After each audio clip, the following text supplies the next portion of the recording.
Thank you. Good evening, everybody. Welcome to Foxborough, Town of Foxborough's Board of Selectmen meeting. Today is August 18th, Tuesday, and we have 3 out of the 5 members, so we have a quorum. I'll read the agenda briefly. So at 7 o'clock, as we always do, we have citizens input. At 7:05, Selectmen's update. At 7:10, NPS LLC will be in front of us for a vote on the U.S. men's national soccer team versus Brazil. At 7:20, Board of Selectmen is going to be discussing with Town Council. We have Pat Costello from our legal counsel here this evening to talk about the marijuana dispensary. If you recall, it was on our agenda a few weeks ago, and we've asked the Town Council to come back to explain some of our roles and responsibilities. 7:20 is that, and then that. Oh, I'm sorry. All right, yeah. Discussion of the NPS LLC seating issue. And that's something that we voted on a couple meetings ago for the liquor license, and now we're revisiting it for the discussion on the relocation of the seats. At 7:55, we are going to have a discussion on the Town Common flagpole, our fundraising effort and opportunity with that. At 8:05, a second meeting with the new Town Hall Review Committee. Last week it was on, we had a special meeting, and we're revisiting it again this week just to button it up a little bit. At 8:15, we're going to discuss the list of town full warrant articles in the fall, and then we'll wrap it up at 8:25. Bill Keegan, our town manager, will give us a town manager's update, and we have probably 6 or 8 action items as well. So actually this evening I'm going to ask Frank Mortimer to lead us in the Pledge of Allegiance. Frank, would you do that? May I actually respectfully defer? Okay. Do you want to pick somebody? In case I don't know it. All right. Second up, Dick Heidecker. Could you give us the, if you can remember? I have other things to discuss. I know you do.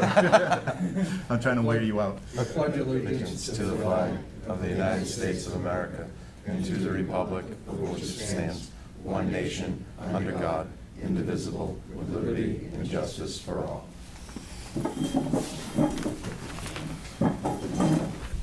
And actually, before we do citizens input, if I could just have, Pauline Hadley was our longtime stenographer, secretary for 15 years. She passed away last week. She was a mother of 5, a grandmother of 7. A lot of her family is still in the area. So if we can just have a moment of thought and prayer for Pauline Hadley.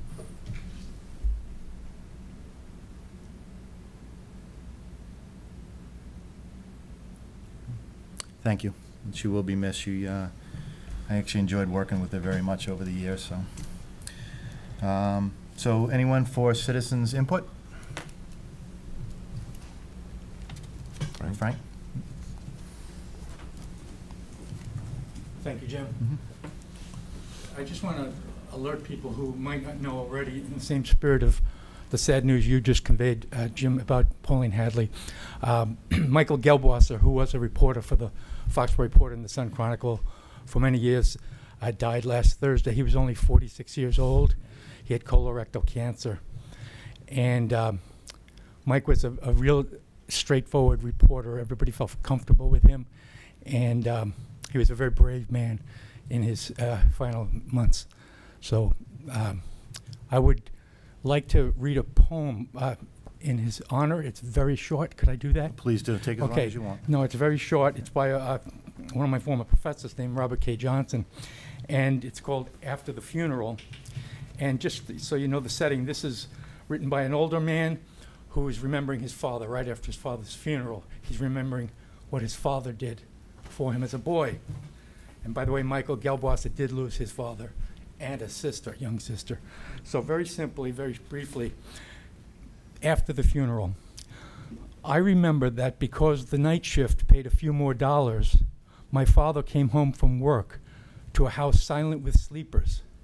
And always, before he eased his muscles onto the mattress, he read the morning paper, then tiptoed into my room and placed it on the desk next to my closed eyes, so that in the morning I could reach and read the paper without losing my bed's warmth, and know that even when I did not see him, he was still with me. Thank you. I appreciate Thanks, that. Frank. Thank you, Frank. Anyone else on, for citizens input? Just a couple very brief announcements. Next August 27th, you're all invited, just like all the other public meetings that we have. The Selectmen are meeting with the Planning Board, the Board of Health, and the Water and Sewer to talk about sewer expansion, where it's going, how we work together, and kind of the vision of the town with respect to sewer. If you recall, the town voted to become a partner with the Tri-Town Agreement versus a customer. So now we have sewer flow. There's developments going on in where and how we monitor that and promote it in and outside of the town. So if anyone is available for that, do we know where that meeting's going to be? Is it going to be here or at the, I think it's going to be at the library, maybe? The library? I think it is the library. Yeah. Yeah. Yeah. Bill greeted you. Is it at the library? It is. Okay. So if you haven't had an opportunity to go to the library, good opportunity. Another little fun fact, Foxborough, yeah, it will be posted. It is the It's- library. Yeah, library, okay. We have an intern, Caitlin O'Brien, working very diligently, and now Foxborough has a Facebook page. So if you want to like Foxborough, spelled O-U-G-H, Massachusetts, like away. We have a Twitter account now, so if you want to Tweet, Tweet away. follow. Ginny's telling me how to Hashtag. do it. Oh, my God. Same thing, follow. You can figure out how to get it, but, you know, it's another opportunity for this board and the town as a whole to get information out. The more information that gets out, the more people understand the items rather than just a headline or a quick blog on another group. It's sharing of information, so take advantage of it, look at it. I know the police department's been doing it for a little bit, and it's been successful, so we're giving a shot at that. And the last thing I wanted to talk about under Selectmen's update. Hmm? Oh, yeah. I thought you were going to do it under citizens input. Why don't you take the floor? Second to last thing there. And Yeah. fire department has Facebook and Twitter too, so. Okay. Well, no, I really want to thank you for giving us the opportunity to talk a little bit about something that's historical for the town of Foxborough, for the fire department, is we brought back the Fireman's Ball. And I really want to commend the men and women of the fire department. They have been rolling with this. They've got a lot of great support from the Lakeview Pavilion. It's going to be a great night. It's September 11th. We're not trying to take away from what you guys are doing, Chris, but it just happened. Ours is on the 12th. Yeah. So, you know, it's going to be a great night. It brings back a lot of the history of the firefighters being dressed in their class blues and having pride about being, you know, a firefighter paramedic in the community.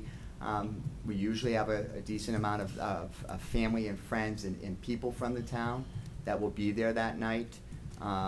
There's still tickets available. You can swing by the Public Safety Building, or I even know that Marcia at Town Hall has been, you know, taking names and letting me know.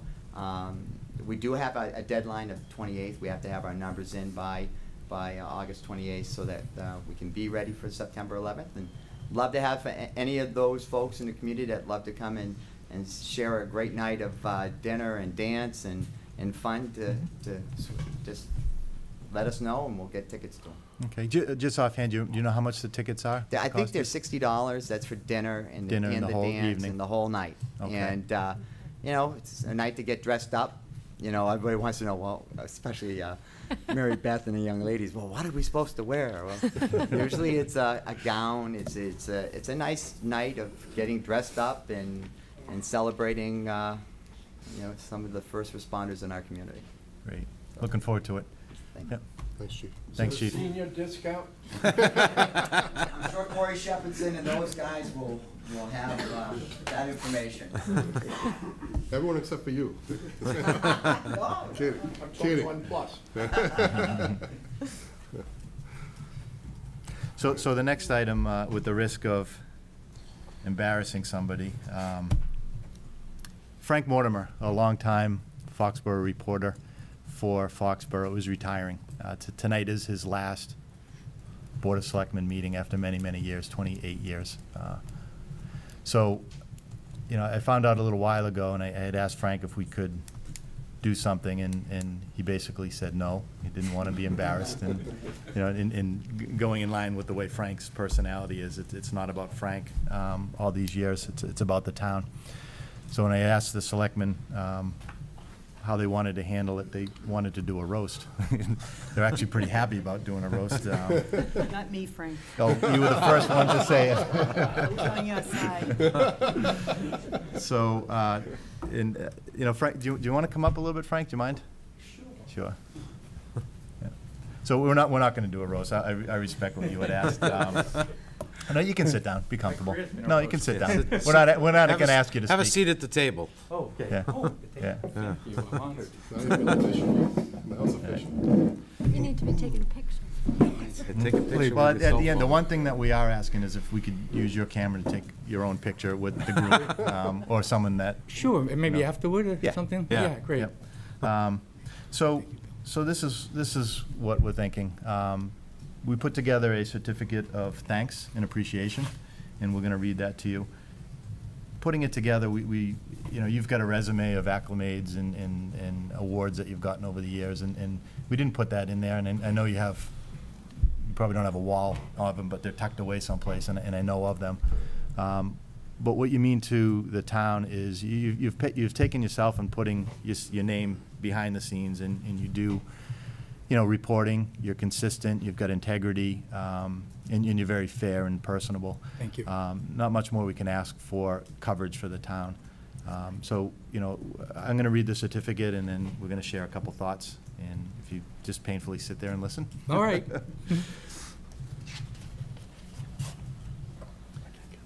So this is a certificate of appreciation from the Foxborough Board of Selectmen to Frank Mortimer. We, the Foxborough Board of Selectmen, would like to offer this certificate of appreciation to you in recognition of your many years of dedicated news reporting to our town, to your town. In recognition of your over 28 years of outstanding service to the town of Foxborough, where you gave your skills and talents to the public and to the town, we, the Board of Selectmen, would like to present this citation to you with our thanks. You began working for the Sun Chronicle in 1987 before transferring to the Foxborough Reporter, where you worked as their primary news reporter, photographer, feature writer, and columnist over the years. Through your service spanning 3 decades, Foxborough experienced change in our town government and throughout our community, as most small towns did. The most small town leaders can hope for to portray our weekly news in order to keep residents updated and informed and allow an embrace of our sense of community is truthfulness, a drive for facts with integrity, and a consistent work ethic and passion. You have portrayed these qualities and as a result are leaving us with a well-documented history throughout all sectors of life in Foxborough. Our best wishes go with you as you begin this next chapter in your life. May you have health and happiness, and we wish you much joy in the future with your wife Lynn and your family, and is signed by the Board of Selectmen. This comes from our heart, and you know, as a town, we appreciate what you've done for the many years for Foxborough. You know, I've known you for a few years, and I know, you know, there's some things that other selectmen do to make you angry and irritated sometimes, and you don't say it because you're a resident and you put yourself behind there. Throw us under the bus. But now, once you're retired, I wish you would come back at some level. I'd love to work side by side with you, get involved, because I think you probably have a little more freedom to He's do that. volunteering for me. I already lined up earlier. We have a lot of things lined up. So, from the heart, I appreciate all that you've done. Thank you, Jim, Chris, up to these and guys. Jenny. Can I say a couple of things? Do you want to say something first? Oh, You would let him if you want. no, go ahead. Well, I mean, You want to Yeah. contradict everything No, you no, just said, I no. hope. Jim was saying, you know, we're not going to roast you, but, you know, everybody think of a story. And this was, you know, it's like you've covered a lot of the stuff I've done in this town. And this recently just happened. I was in Pittsburgh over the weekend at a charity event. And the woman that was introducing me Googled my name. And she spent 3 hours reading every article you ever wrote about me, which was awesome for her. And she was like, she forwarded these articles to everybody in this club, so everybody in Pittsburgh knows how you write. But I just want to thank you for covering anything my family and I have ever done in this town, and always being there, you know, for getting the pictures and all that. So. And what a great family it is, all of you and your families. Yeah, thanks, Frank. Appreciate And, if I could just jump in. Well, Ginny, did you want to? He didn't you quite wanna say something contradict. nice Do you about want him as he's to asking? contradict the man? Let's get a little reality check in here. No, I just want to say thank you. You did cover everything around town. You always are around town. You're everywhere on your bicycle, walking. But you're always dependable. We knew that you would cover a story. And if you weren't there, you called us up, you asked questions. You always ask questions, and I like people who ask questions to get the story right. And what was interesting, though, is I could never understand, Frank, how you could read your own writing when you took notes. Right. But glad you but said you that. could, you did, you got everything right. So, but I really want to thank you for your integrity and your hard work, and you're always being around. Right. I know, Thank I know Bill Stedman and Jeff Peterson always depended on you, and you were someone they could depend on. So Thank you. you very much. So, does anybody have a watch Yeah, that I has do. a second hand? Yep. That has a second hand? I do. Yeah, I Start do. now, and as soon as it hits 60 seconds, just say stop, and I'm getting up. I'm serious, in case I go over. No? 55 seconds left. Okay. All right. Where do I start? First, it has been such a privilege covering the various boards in this town. I am so, and you all know I mean this. I've said it many times to lots of you. It blows me away that you could be home drinking beer or reading a good book or going for a walk, walking your dog, and you're here and you take these shots from the public, and all of you have tremendous backgrounds, and it's truly not just humbling, but I always felt a little bit behind the 8 ball, because you guys and the people you hire, like Bill and Mary Beth, are just so up there that you don't want to screw up the coverage, okay? So that's the first thing I want to say, so thank you so much for what you do. Secondly, I would like to say that, Jim, you mentioned in what you said to me, all those lies you just read, that the town is changing. And I have a quick story. I was out riding the bicycle down Summer Street and got talking to a guy about his garden, and he's a townie. He's about 50 years old, and he said to me, really, this happened last week, he said, this town is just changing so much, I don't even recognize it. He said, I don't even know anybody anymore in the police blotter. So my request to you tonight is that maybe one of you guys could get yourselves arrested, because you're so well known. Mark Sullivan. So we have the chairman. Let's well, I do want to say one last thing. It's also humbling, and you know this isn't just words, to be working on the paper of Vin Igo, Jack Ortholet, Jeff Peterson, Bill Stedman, Ruth Jackson, our unbelievably brilliant office manager, Kate Golden, who before us was the office manager, brilliant woman, who are corporate leaders, and they're happy to do this.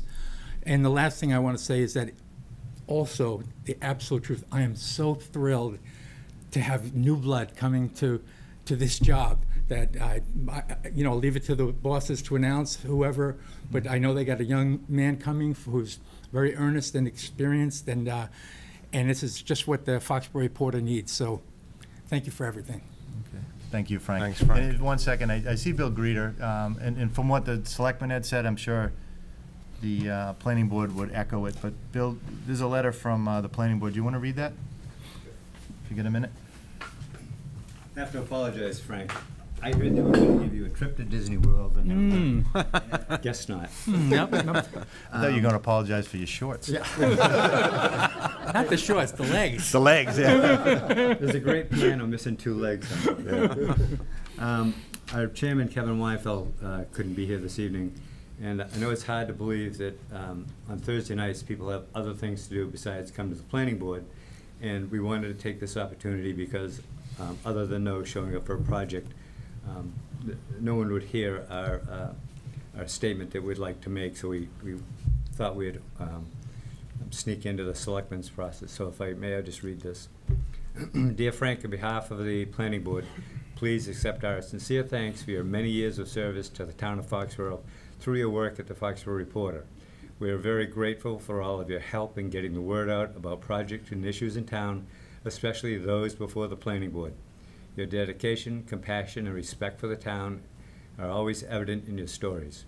The Reporter was fortunate to have you as their community reporter. We think they're losing a great asset, and we don't think you'll be easily replaced. Please accept our best wishes on your retirement to you and your family. Sincerely, Kevin Weinfeld, Chairman. So thank you very much. Thank you, Bill, and thank you to your board. No, thank you. Thank you. Thank you.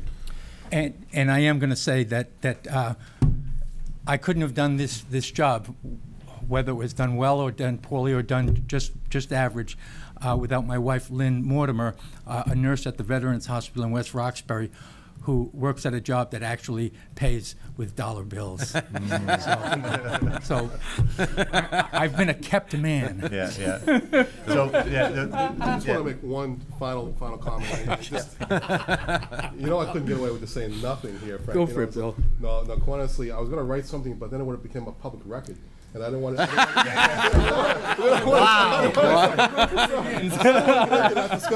On that note, you hold the camera and take. Bill Stedman, I promised him I would take a picture. Quite honestly, I really did want to say thank you for all your coverage. In the short time I've been here, Mary Beth and I have both been very, very grateful for the coverage that you presented to this community. You've been very fair, as the board has pointed out. All the stories that I've seen have been balanced. Which is something that any one of us in this business really all we ever strive for is balance, so that we can get both sides of the story out there. And I appreciate the fact that you always strive to do that, and more so that you took the time to verify your facts before they were printed. And a lot of people do that, and I appreciate the fact that you took the time to actually take the time to do that. So thank you. I want to wish you the very best. Feel free to stop in any time and say hello. I'll be happy to show you with any records I have. Okay, thank you very much. Did you get the Beatles? Yeah, we have those. Actually. Okay, all right. No, but thank you again. Thank you all. Thanks, Frank. We just do a quick. Bill Stedman will kill me if he's going to put. He wants a picture of you with the board in the certificate. Okay, I'm going to put my if it's okay. third-hand jacket on. Should have sit at the table with us. I don't know who can stand over here and give it better. We should have him sitting at the table with us. Oh, there we go. Yeah. Right in the chairman's seat. Grab a seat. Slide over. Honoraries. How's that? All right, Frank, you're sitting in the chairman's seat for this picture. The last one. Yep. Right there, buddy. Yeah, we should have a gavel for it. No gavel? Oh. No, we got rid of the gavels. Sully took it. They hit us with it. This is the way I want it to be. Come on, you can get close to me, Jenny. Take a few because, It doesn't show it like mine does. oh no, you hit that little triangle and it'll show it. We'll let Dad in. Yeah. There you go. All right, thanks, Chief. Thanks, guys. Thank you very much. Thank you very much. Thank you.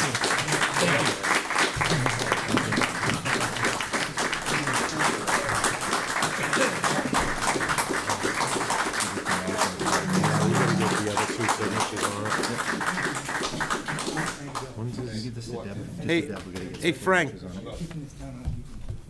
Turned into a roast, didn't it? Frank, when is your last official day? Day after tomorrow. Yeah? There you go. Right after you make the deadline, right? That's it. It would be the first time. Just ask Bill. Okay. Few minutes. So we got a 7:10 NPS LLC public hearing for the men's national soccer team versus Brazil. I will read the public hearing notice. Board of Selectmen, acting as the local licensing authority pursuant to Mass General Law, Chapter 140, Section 181, and Section 183A, and Chapter 136, Section 4, Town of Foxborough Revised General Bylaws, Article 5, Section 6, and also Stadium Rules and Regulations, will conduct a public hearing on Tuesday, August 18th, 2015, beginning at approximately 7:10 p.m. in the Foxborough High School Media Center, 120 South Street, to review the application submitted by NPS LLC for the U.S. men's national soccer team versus Brazil. This event is proposed for Gillette Stadium. Application for this event is on file at the Office of Selectmen. All interested parties are welcome to attend. So in our packet, we have the application, we have correspondence from the Public Safety and various departments, Board of Health. So if you could just introduce yourselves. George Bell, Stadium Advisory Committee. Phil Buttafuoco, representing MTS LLC. Did you want to give a? No, typically Stadium. Yeah, if you just want to. So September 8th, the U.S. men's national team against Brazil. We're looking somewhere in the 40,000 person range for ticket sales. And the game is scheduled and published for 8 o'clock. We'd be looking for parking lots at 4 o'clock, stadium gates at 6:30. And there will be a fan activity area in lot 22, which is the West Club lot, during the late afternoon up till game time, and that will close at 8 o'clock. The teams will be staying in Boston. When they arrive in town, they will practice Monday in preparation for the game on Tuesday, and they will depart soon after the game, as certainly the men's national team, a lot of those players are related to the MLS, and so they've got to go back and play their regular season games. So it is a quick in and out for those teams, a little different than the Gold Cup, where the teams were here for a little longer period of time. So. Okay, thank you, Phil. George, anything you want to add? Thank you. A couple of the highlights. We, committee met, reviewed the application with Jess, who incidentally Jess's grandfather passed away. Phil is helping out tonight in that capacity. Sorry to hear that. It's a tough week up there. It's an international friendly event, which means it won't be, too competitive, I would say. And we reviewed it. I think the only issues that we, I say together, are working through is, number one, what will the attendance level turn out to be? Right now, you're saying in the 40 range. They had talked that probably, if it was like the last international event, there's a major surge towards the end of it, like the day of sale event, which creates traffic, but also a bit of angst for the public safety people, because they're not sure. There can be up to 8,000 seats that could get sold fairly close to the end. Within the last day or so? Right. Yeah, okay. So the Chiefs are well aware of it, and as a matter of fact, the stadium is going to have a pre-all-agency meeting a week out to see how the ticket sales are tracking, and that they will adjust their manning levels based on what happens. That was, really the only significant thing. It's they are going to look for the back gates to be open, and parking will be paid. And they're going to have translators on hand to in the concourse areas to deal with people who might need a bit of additional help. And it's going to be a busy week that week. So this kicks off the first of 3 events that week. The Patriots are in town on Thursday night, and then on Saturday night there's a One Direction concert. So the Chiefs are going to I feel very comfortable about being able to man it, but it's going to be a fairly busy week. And on top of all that, it's going to be natural grass. So they're going to put natural grass down for that event and then take it up for the others. So it's hats off to you. Quite a process. Yeah. It is. It's a process that will start actually the Thursday prior, after the last preseason game against the Giants. And the Revolution will play that Saturday night actually on grass. And then we'll roll into the game on Tuesday, and then that night the grass will come out. And Wednesday we will touch up the football lines, and we'll play the Steelers Thursday night. And right after that game, we'll be laying the ground cover, the field cover, and putting the stage up for the Saturday concert. So it's it is a heck of a process, and we're very proud of the staff that we have at the stadium to move through this whole process. And there aren't many stadiums in this country that could pull this off. And so we're really proud of the folks that handle our operations. Amazing. That's great. And then in between, you have the motocross in there too, with all the dirt and everything, right? Yeah. Well, that's in April, isn't it? Yeah, that's later on this Later year, on, but yeah. Wow. Yeah. Excellent.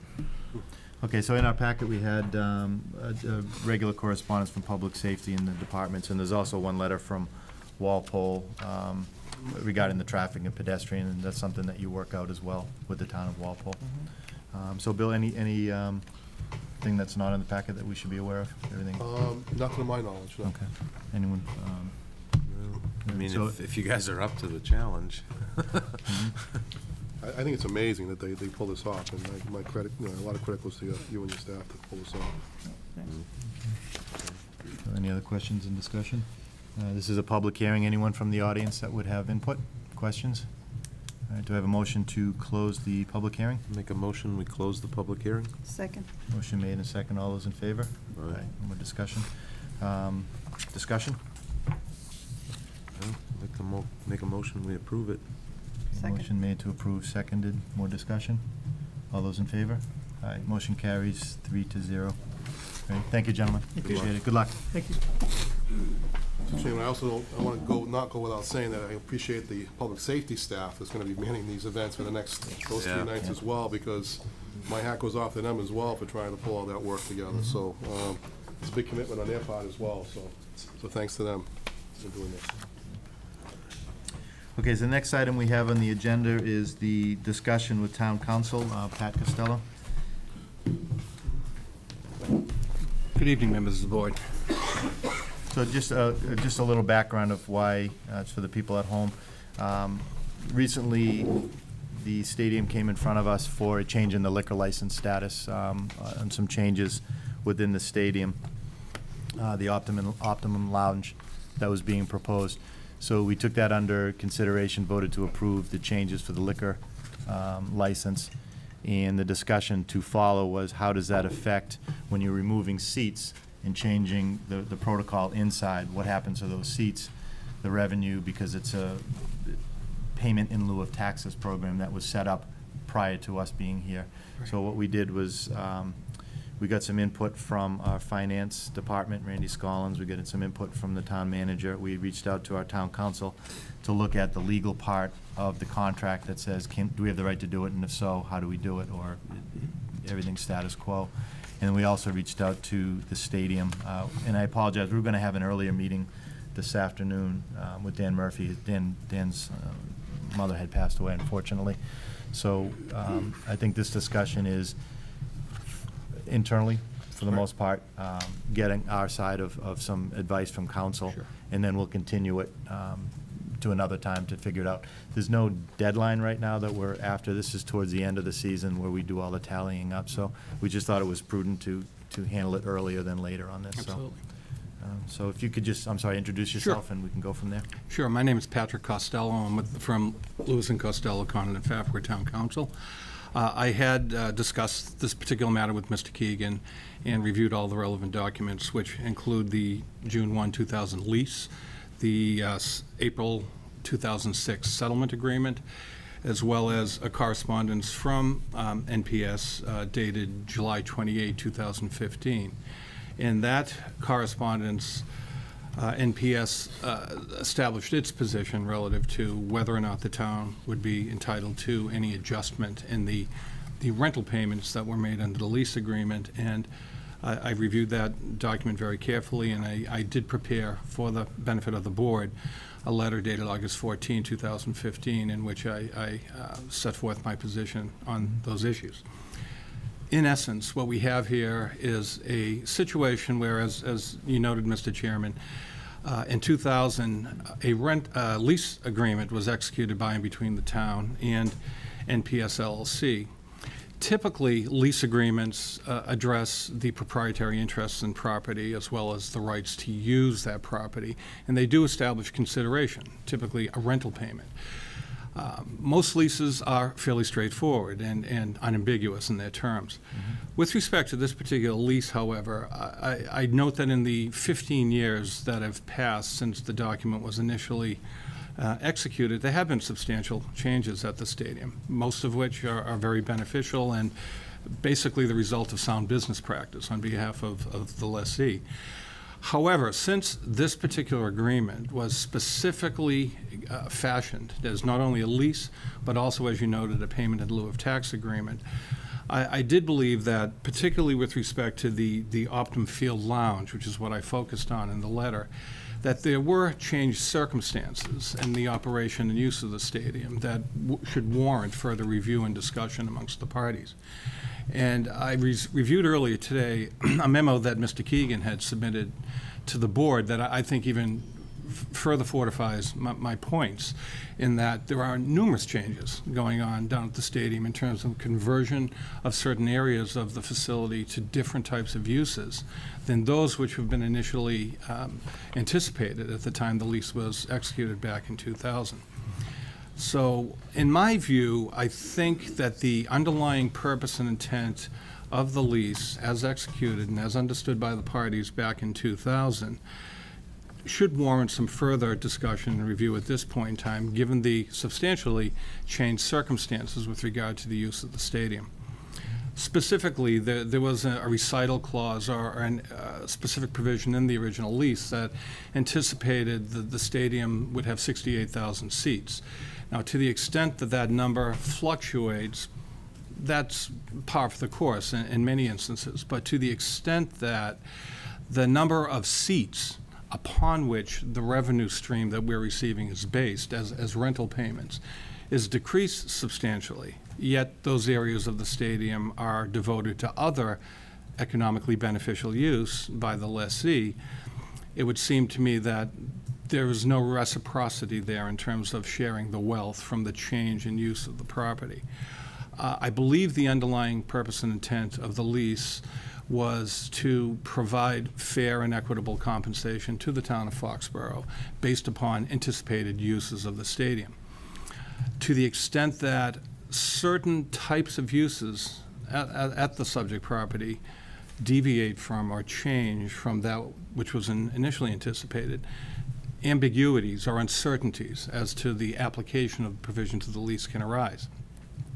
That was very evident in 2006, when the compensation the town would receive as a result of non-stadium uses for private office space, for example, complimentary tickets, issues of that nature were not specifically addressed in the lease. And what the parties did is they sat down and negotiated a compromise which was memorialized in a settlement agreement that established the remuneration or compensation that the town would receive for those particular items, which, again, were not specifically addressed in the lease. I believe that the situation with the Optum Field Lounge is a similar such situation. It's basically taking what was formerly seating area in the stadium, converting it to a private access or access for an additional admission fee or charge area, for which an ambiguity or question arises under the lease terms in Article 5 as to whether or not the town would be entitled to additional compensation. Now, in my view, this is a very unique property. Payment in lieu of tax agreements are typically executed by municipalities and private property owners where no real estate taxes are assessed under Chapter 59. The whole premise of real estate tax assessment is to assess taxes based on the value of the property. With regard to specialty use properties or commercial properties generally, the value of the property is determined by employing what's called an income approach to value. It takes into account the income derived from the use of the property, allows for a deduction of certain operating expenses, then a capitalization rate is applied.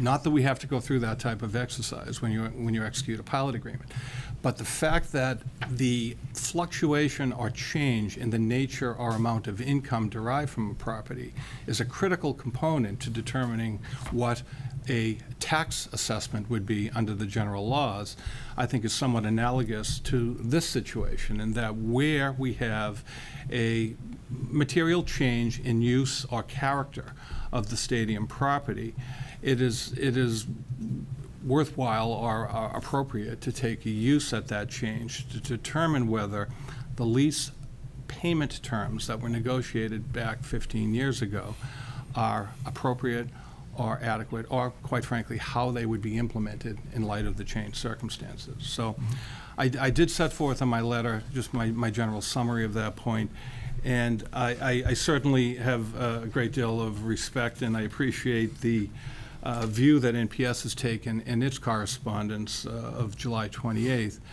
But I believe that that letter focuses more on the specific language in Article 5, the rent provisions, than on the overall purpose and intent of the agreement, which I believe is a relevant factor. Okay. Thank you. So we can discuss it. Do you want to add a summary, or you've been involved in this? I think just the fundamental issue here is, first of all, we thank you, Pat, for summarizing your position on that. I think the overriding issue here is that there has been a permanent change made to the property itself, which, if you look at the terms of the lease agreement speaks to the fact that we receive a certain amount of revenue from seat revenue, and when the number of seats changes, not that we understand that certain seats won't be filled during certain events. We understand that's all part of a typical stadium type event.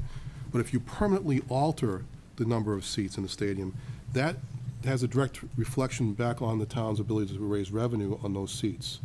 And I think that's the point that we're trying to raise here, is that it's worth a further discussion and review with NPS to say, look, you're going to continue to gain revenue from the new changes you've made, and we're pleased to see you do that. But by the same token, the town does not want to see its revenue source diminished. And I think that's what we're looking for as a balance in that discussion. Okay. Very good. Thank you. Ginny and Chris? Couple things. Am I right that there's 15 years left on this lease, 30-year lease? Yes. Okay. I read through everything a couple of times. I got some figures from Randy today. He keeps incredible, impeccable records too.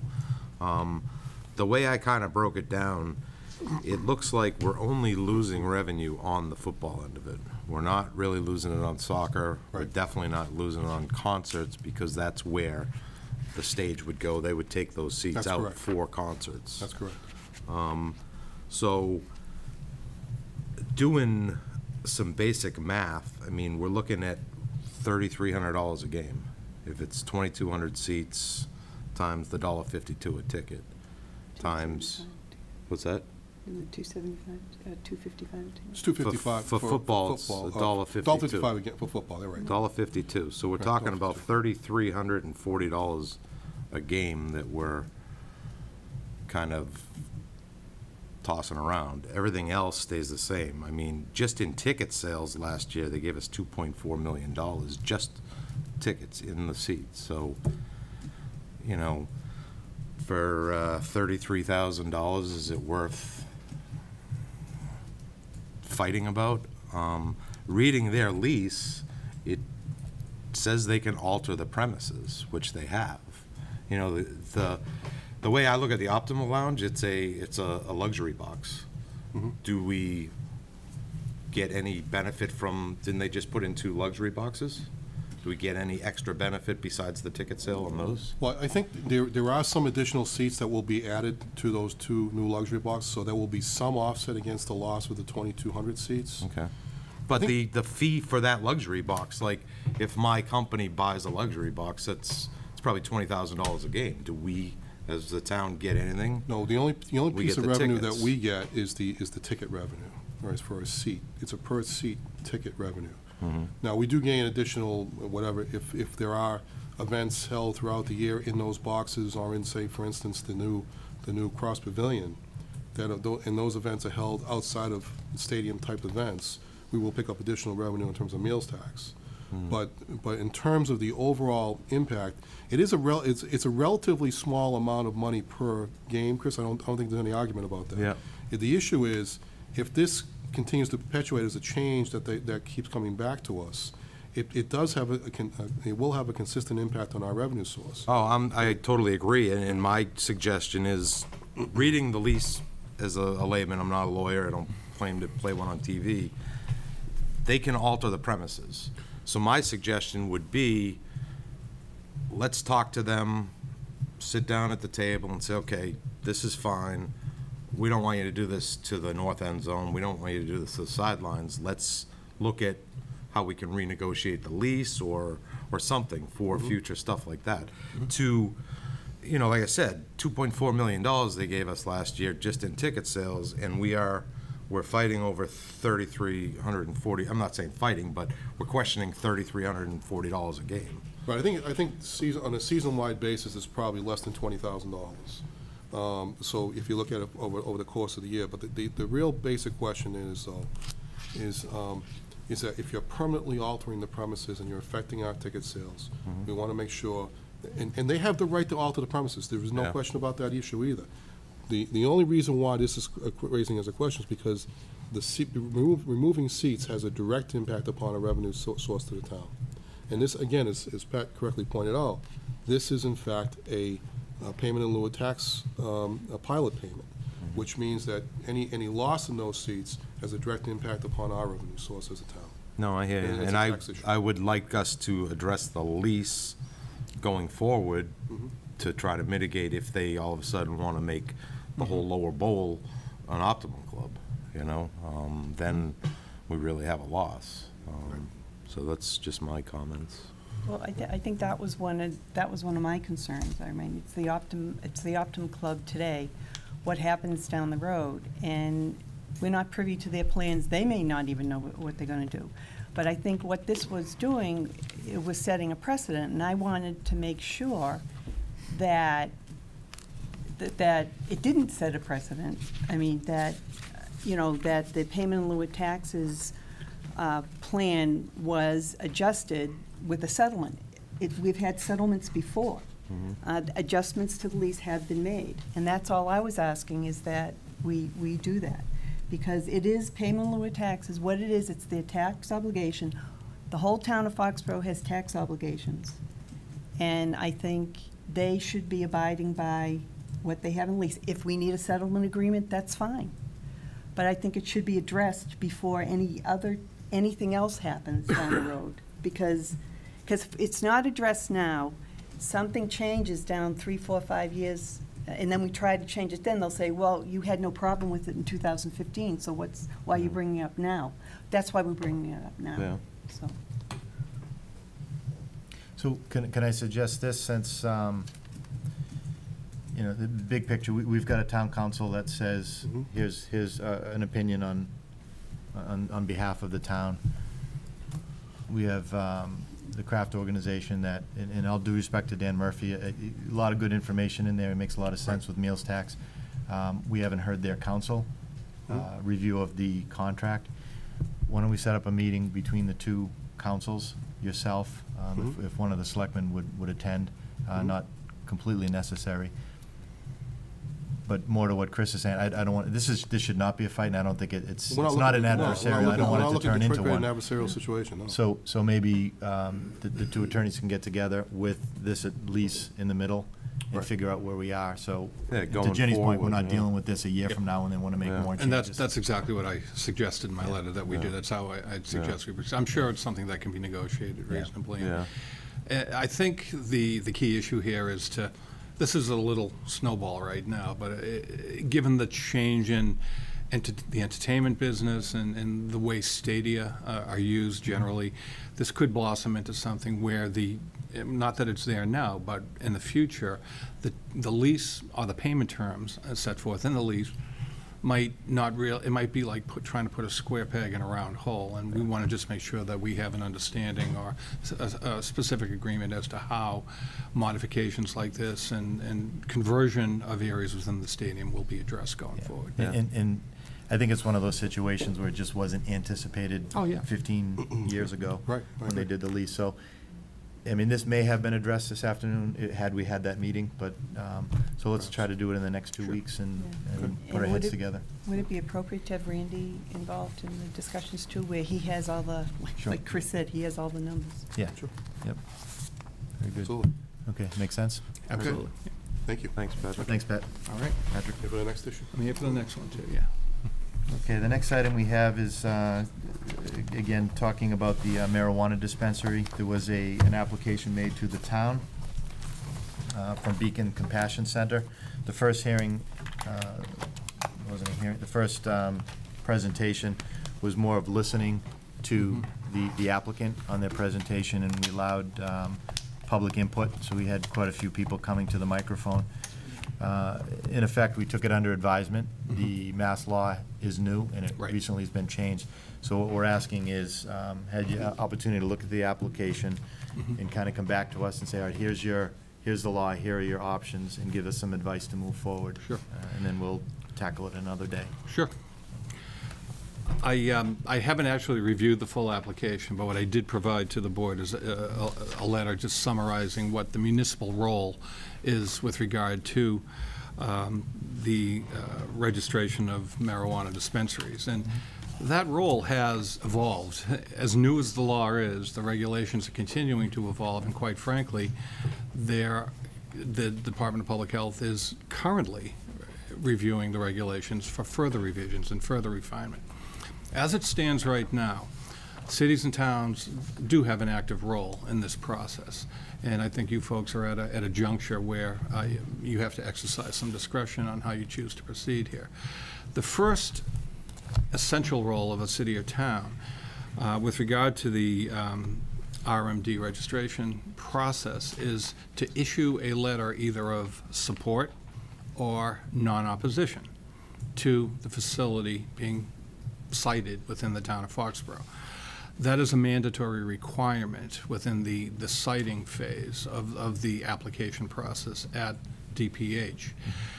The issuance of a letter by the Board of Selectmen is essential in order for the process to move from the citing phase to the investigatory phase, which is the next and final phase in the registration process.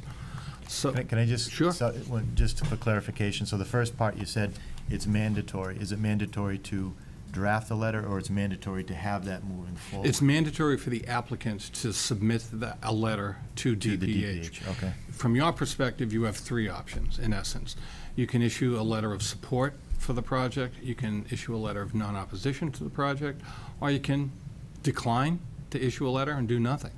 If you choose that latter course of action, in my view, the application process would cease and terminate right there.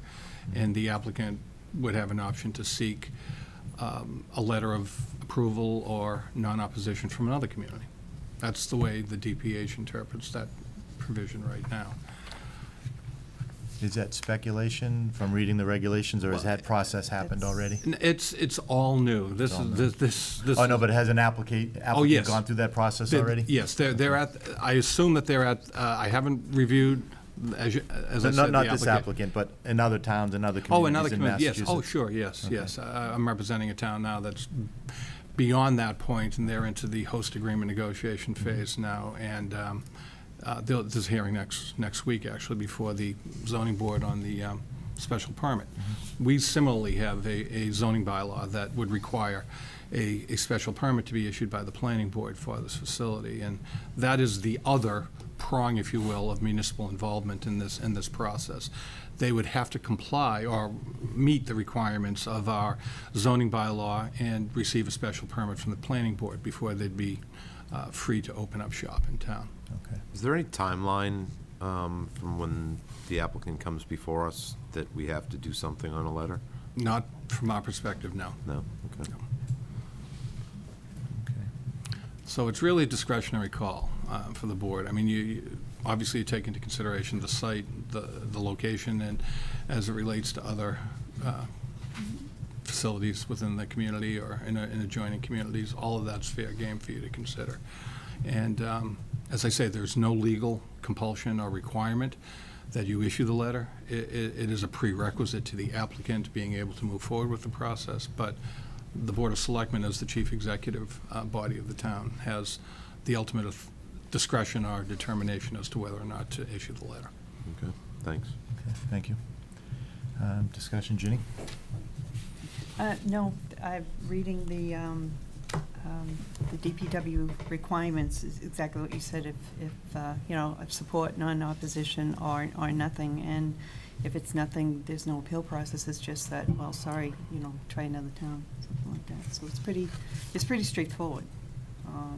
And I know, like, the town of, I saw on the Globe last week or the week before, the town of Norwood, actually, they approved, sent a letter of non-opposition for one company and did nothing for another company. In So, Norwood. in town of Norwood.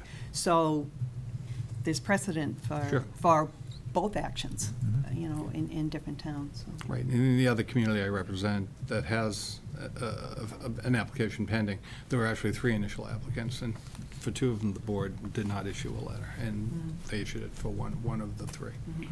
Mr. Chairman, could you just speak to the issue that if, in fact, a letter of non-opposition were issued by the board, or a letter of support for issued by the board, what could the town do at that point? Could they then enter negotiations over the impact of that? Sure. So could you talk to that a little? Sure. Pretty much at any point in time, now or in the future, prior to the issuance of the special permit, the town would enter into negotiations for what's called a host agreement with the facility. These facilities are non-taxable from a real estate tax perspective. They're exempt. What many communities have done, interestingly, is file special legislation seeking authorization from the general court to impose excise taxes on the sale of product, which is otherwise exempt from taxation as well. But these host agreements do address, they're like pilot agreements in effect. They provide for some level of compensation to the town to mitigate any negative impacts of the project. And quite frankly, many host agreements also make specific provision for the establishment of foundations or other entities to educate the public on drug abuse or to assist in dealing with substance abuse problems within the community. You see that as a very common provision in many of these agreements. And it's up to the applicant or the registered dispensary to make those payments to the town as negotiated. So this board would be free at any point in the process from now till whenever to negotiate such a host agreement should it choose to do so. Good. Okay, any more questions for Mr. Costello? Yeah, I'm good on And I'm going to, where this is a new process and we're in the fact-finding mode, we'll open it up to the public if someone wants to give their opinion. We had the first meeting and the microphone was pro or against, and I think we got a good sense from that. But if there's anyone in the audience that wants to offer something that we haven't heard before or something on process that might enlighten us, and sure. The only thing we ask is if you just introduce yourself and your name and address.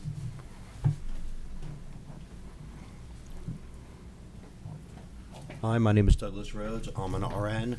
I used to work for the Department of Public Health, and I have daughters. I live in Sharon, so we're one community over, but it's still pretty relevant. And one of the things in looking at this subject was, and I don't know what the etiquette is here. Can I give you guys an article? Sure, absolutely. Sure. Yep. So this is an article from the it's the Journal of American Medicine on internal medicine, and what they based it on. And so they look at the states that have existing medical cannabis laws, and they found that there was a 24.8% reduction in opioid deaths, both from legal and illegal opioids. If you kind of follow that math down, in the last 3 years since we've had medical marijuana legal in this state, that would have saved something like 750 people from death. So it's just, again, I'm a public health RN, so it's just as a harm reduction strategy, it seems really negligent not to allow it into the community. Because you do have this not in my backyard, so if everybody's like not in my backyard, then we won't have it in the state and we'll continue to have these problems. So rather than just kind of this, knee-jerk Ronald Reagan, just say no kind of approach, we look at it from a public health point of view, where it's really a community service to have it as opposed to just a blind opposition. And then on one other quick thing, just NPR, National Public Radio, did this whole piece a few days ago on spice, which is a synthetic marijuana. And what they found is in communities where people couldn't get real marijuana, they were getting that because it was cheaper and they would be able to pass drug tests because it was a legal substance, even though it's much more harmful. And what they found is a few thousand people a year are going to hospitals with kidney failure and liver failure. So again, it's kind of that harm reduction strategy. Like, we serve alcohol in Foxborough. In the perfect world, there wouldn't be any alcohol served anywhere because it kills, 16 or 20,000 people every year. But you can manage it, make sure that, people who are only 21 have access to it, and do what you can to do it in a safe fashion. So rather than have it continued on the black market where it's, someone's buying from someone's cousin, they're not checking IDs, they don't know what they have, they don't know what they're selling, and they'll sell it to anyone because they're drug dealers, and they're more likely to say, hey, I have nothing this week of that. Do you want heroin? Do you want something else? You're never going to go into a state licensed facility that's being inspected and DPH is through there and state police are through there and find anything that you're not supposed to. So again, from a harm reduction strategy, I've got teenage daughters in the area. It seems a lot more sense to be responsible about it than just give the overall no, which is, causes other problems that you have to deal with.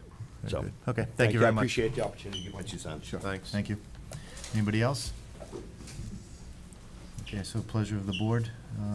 Continue this till another meeting. Yeah, when John and Dave are here, Yep. so it'll be a full board. To deliberate on the application. Anything else you want to add, Bill? No, I think the board is doing its due diligence here by gathering as much information as possible, as you indicated that at your previous hearing. So I think the next step would be to have further input from other board members and from anyone from the public who'd like to. Can I just ask Patrick one more question? Sure. Is the state done with all their laws on this? Is it final yet? No. Or are they? It's evolving. It's continuing to evolve. The first round. That's what scares me the most of Yeah. this is that the laws aren't even in place. Well, quite frankly, Chris, something that's on the horizon is a likely ballot question within the next 2 years on legalizing marijuana for recreational use. Yeah. Many communities are already expressing concerns about, well, what impact could that have on already existing licensed dispensaries and what have you. I'm sure the DPH is cognizant of that issue and are looking at it, but a new round of applications for registrations just opened on June 29th this summer. And the regulations that are in place now are applicable to those particular applications. But I do understand that DPH is as we speak, considering and deliberating upon further regulations that would apply going forward. So it's not by any means a set situation, unfortunately. Very good. All right, thanks, Patrick.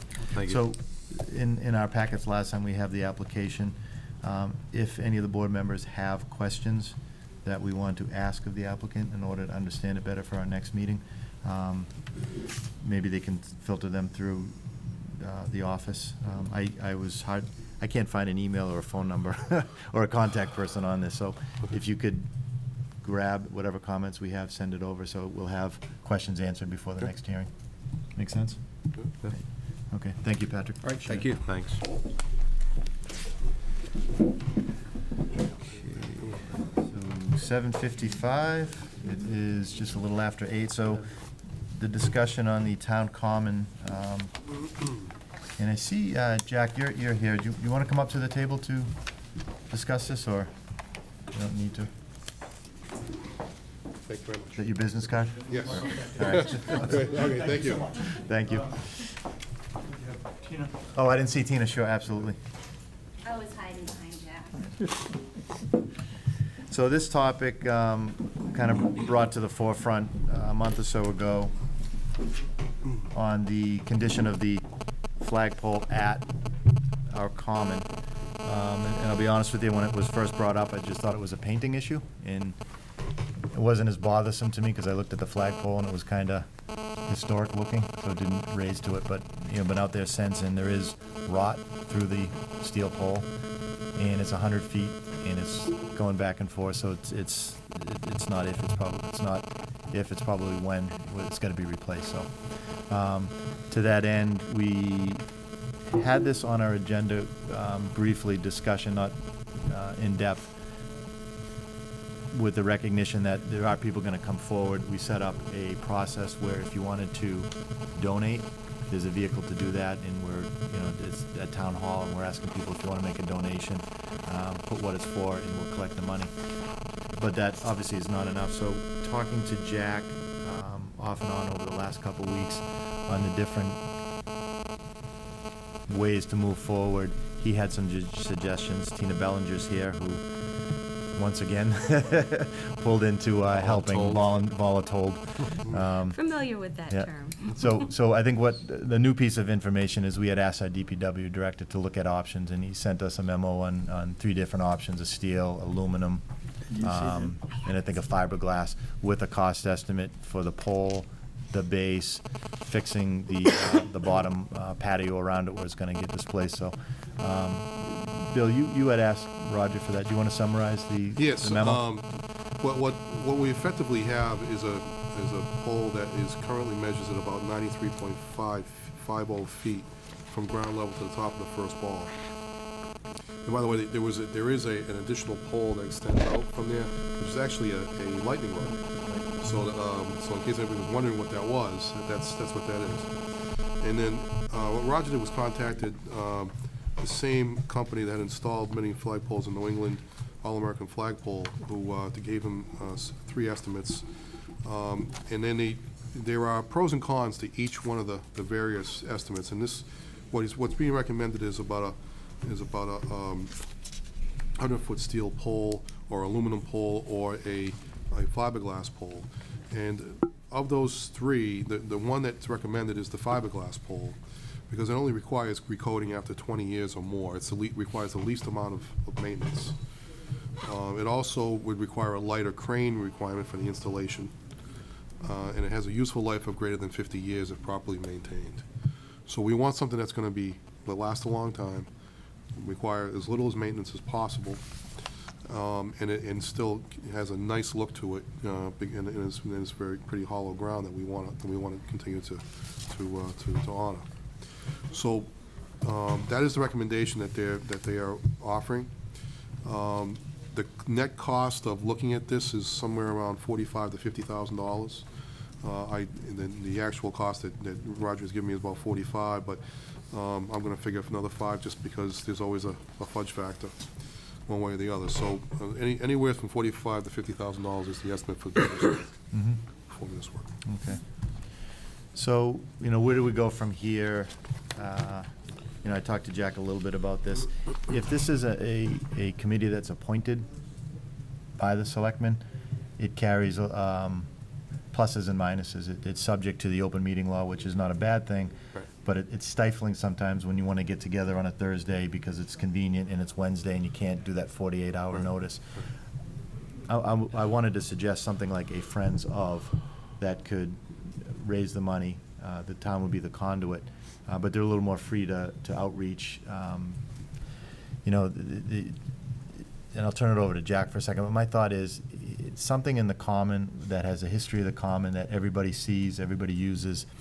It's an opportunity to reach out to, the scouts, the veterans, the sporting groups, the music groups, the businesses, to say, look, here's the project, here's what we're going to do, here's a beginning and an end to it.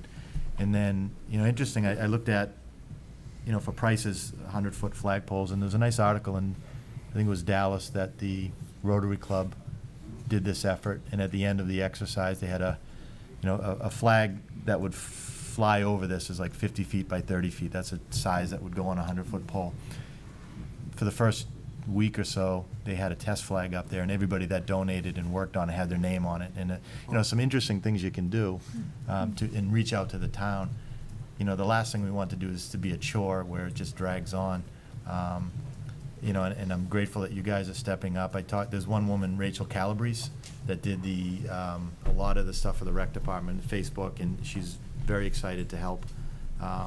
And I'm thinking 8 or 10 people that work together could get this thing done sooner than later. And I know Jack had some ideas of different things that could go on the flagpole. So, as usual, I probably talk too much, but do you want to take it and give your ideas? I think you've done extremely well so far. There's no question, we have to do something. Yeah. Now, the fact that of any of these options, you've got roughly a 50-year lifespan of this if we do the proper maintenance.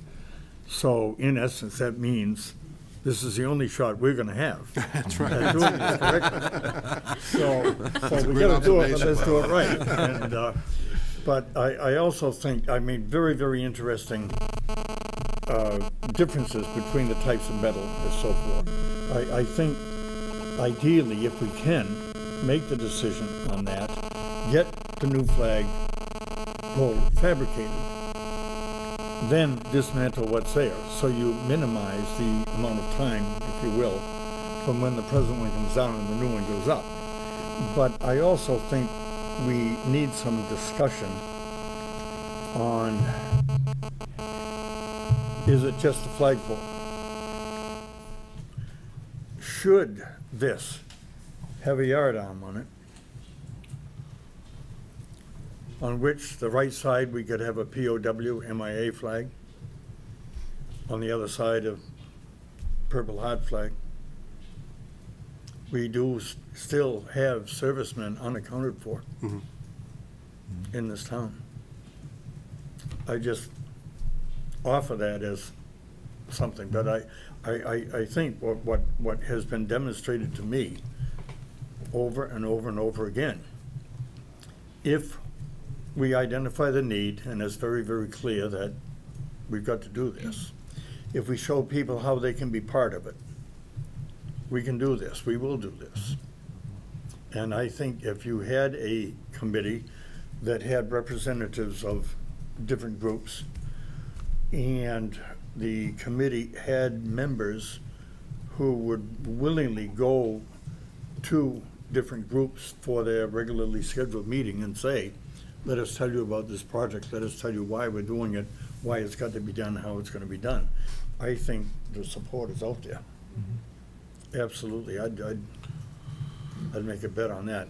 I mean, we could do different things. You want to measure this out and say, you can buy into this project at so much an inch or whatever. I mean, there's all kinds of ways to approach it. A great opportunity for memorial gifts. You're going to make a donation. You could do it in memory of a loved one, in memory of a service member or something like that.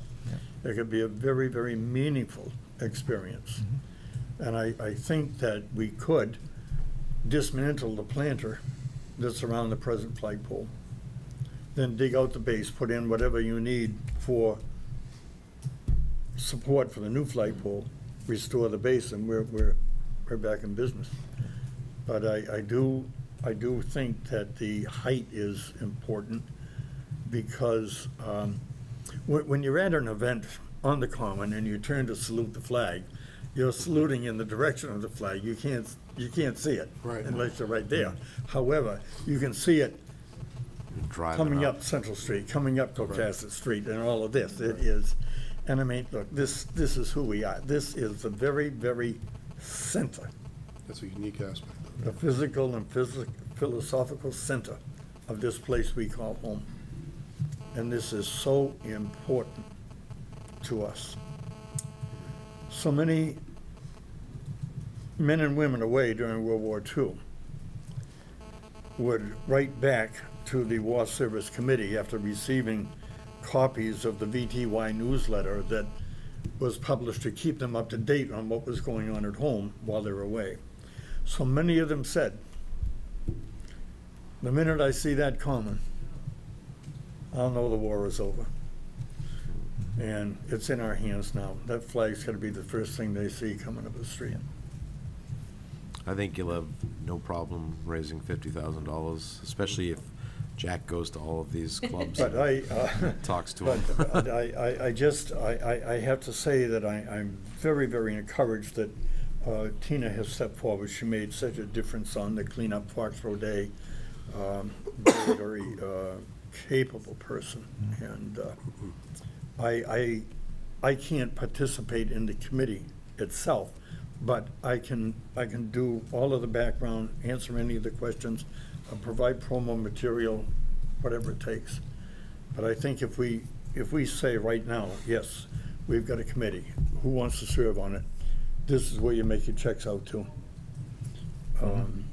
As a starting point. Yep. We're off and running. Just with respect to the funding, the check writing process, if people want to start contributing towards that process, I talked about that internally today and try and get some direction on that. And checks can be made out to the town of Foxborough provided that they put a note on the check. So for town common flagpole, a common flagpole project, so that it's properly identified. And then we will put that into a separate account. Perfect. And it'll be a gift account, which we can use to then, then appropriate out of for the purpose of this project. Okay. So Tina, not to put you on the spot. Chairman of this committee. Tina Bellinger at ICan'tSayNo.com. Hashtag. This is a starting point, and certainly, I know being on the school committee and the things you do with scouts, and you're full up, but could you be the catalyst for at least starting to be the contact person if somebody at home is seeing this? And it would be nice to get new people that aren't the same taxed volunteers all the time to be with it. Yes, I'd be happy to do that. Yeah. Frank can put my number in the newspaper, and Perfect. people can call me, and we'll get in touch with them, so. That is a major, major concession. I thank you so much. And we can do this Very without talented. appointing anybody, like the Friends of type No, of I mean, thing? the or- town can serve as sort of like the contractor in this process. I mean, but, so in terms of getting the work done, we can sort of coordinate the construction piece. Yeah. It's the fundraising piece that we cannot be part of. I had hoped that Mike Johns was going to be able to be here. I I have spoke discussed to- all this with Mike. Yeah, We had a- he's on board to. We had a session Yep. Sunday, as a matter of fact. The historic marker in the Veterans Memorial parking lot, it was one of the ones that needed the most amount of work. And John Catani finished that. Unbelievable job. So we checked it out Sunday, and up it goes. So it's out there now where it belongs. Yeah, so he did send me a message today that he's fully on board, wants to help. Again, like Jack, he's pulled in different directions, so he'll lend his expertise and his voice, but can't lead it, but wants to help. But I just think it's at least worthy of discussion. Should we consider just the straight pole, the halyard, the other flags possibility? I did actually have an internal conversation with Mike about that early tonight, and while he supports the concept, the one thing that could be problematic is the fact that the pole that we're looking at actually has an internal mechanism. Right. Will raise the flag all the way to the top. Yep. If you do that, it actually interferes with that, if you put a yard arm onto it. Yeah, and The other thought, the other solution to that would be you could put two matching poles on each side would have flags for both flags, because part of the problem too is that you can't get a flag larger than a 3x5 flag for the Purple Heart right now. And it may be problematic to even get one for the POWs as well. For Lowell, So you could have complementary poles on both sides of the large pole that could help keep the focus in the middle. Yeah. Yeah. I like the proposal too of going with the fiberglass one. It's less maintenance. It's I think It had a long haul. lot going for it, the fiberglass. Yeah. Okay. Ginny, do you want to add to that? Not to put any pressure on you. When we first discussed this about 5-6 weeks ago, the next day I took the liberty of calling Cindy Haddad of the Founders Day Committee. And where Founders Day is June 10th, Flag Day is June 14th.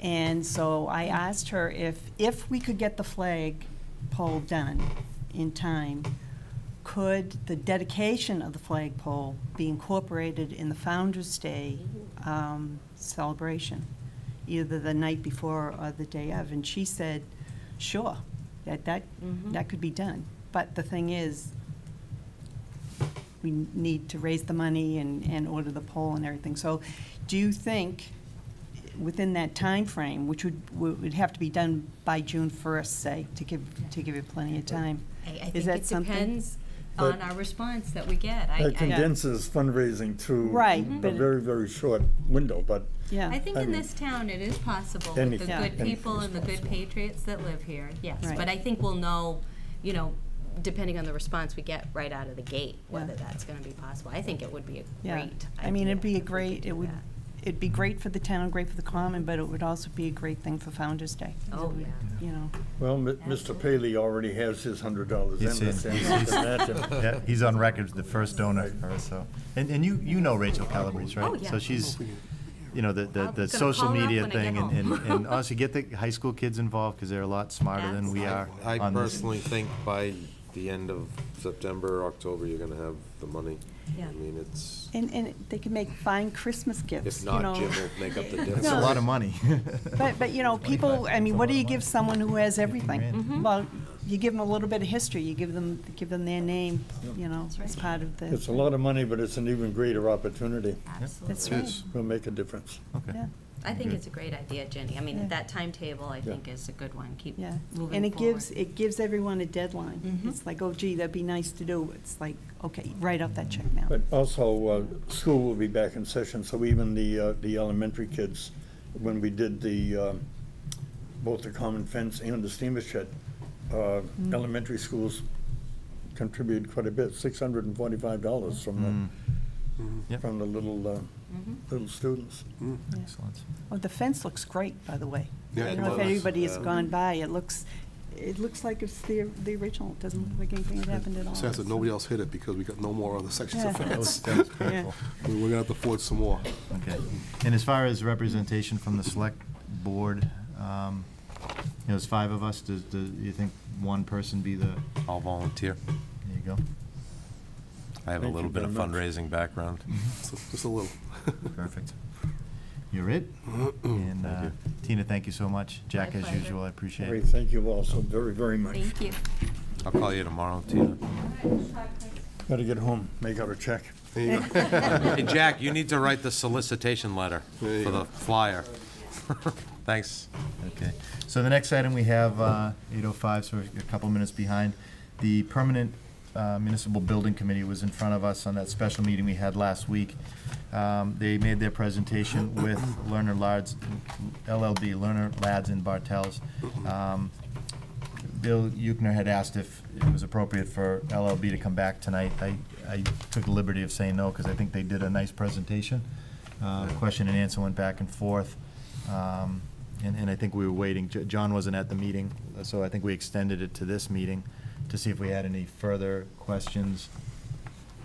Give us some time to digest the packet that they had given us last week.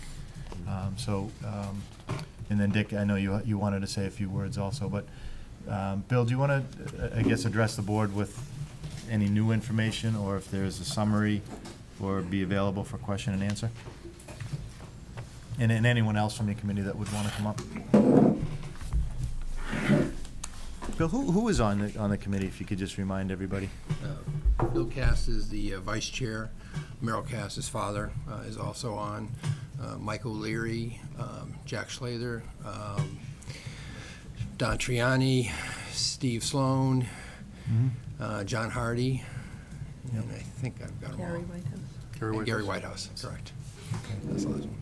Obviously, all residents. Right, right. Most have some kind of background in construction or in the building trades.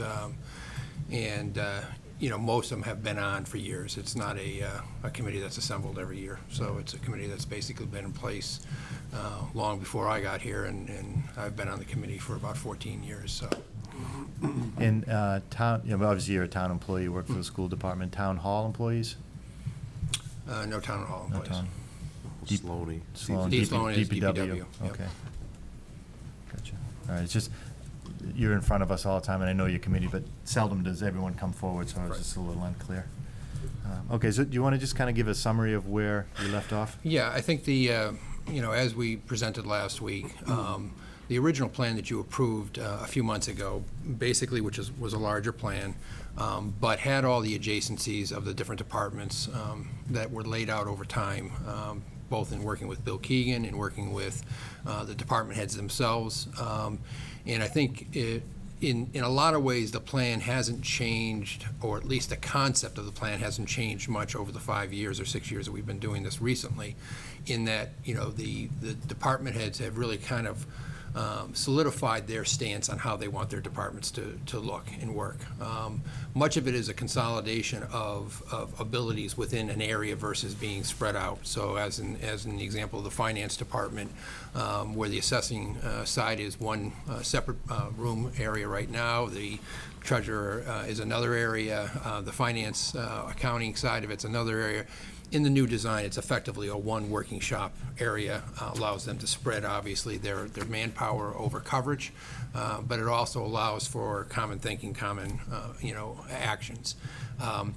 That same theme really has been kind of taken through the entire, town hall, as far as building and inspection and planning, all being very close and next to each other to be able to work. Matter of fact, in the last iteration, the final change, I believe, that was made to the plan was made by Bill Casbera, which was to add a door that went between where the inspection office is and over to the conservation/planning area, so that effectively, as they are working, they can just go back and forth between their departments. So again, I think the departments have looked at this plan very carefully. They're very comfortable with their adjacencies. They're very comfortable with the space that they have, and the way that their staff will operate out of this area. The issue being obviously that we are required, based on the way we set this up, to have 3 different estimates. Again, I think what Mr. DeVellis alluded to in the first meeting, which is a difference in this process over previous processes, is that instead of asking for a sum of money and then going out to bid and hoping that we have bids that come in under that sum so that we can do the project, this one was basically put together on a sense that we would design the project, we would go all the way through to the bidding stage, we'd actually get contractors to bid on it, and we'd go back to town meeting with a final number. The only number that you really don't have at that stage is basically a small contingency you would carry at that point. And obviously the contingency gets very small because now you've got most of the numbers, in defined fashion. So I think, we can talk about estimates all we want, and I think obviously we use the estimates to guide us if they're going too high or if they're, in a direction that we'd like to pull back down on. That's what we're using those estimates for, but those will never be the numbers that we go to town meeting with. What we go to town meeting will be actually numbers that the contractors have bid that they will do this job for. And on every, project we've done, you never know what one contractor is going to do against another, how hungry they are for a job, how hungry they aren't.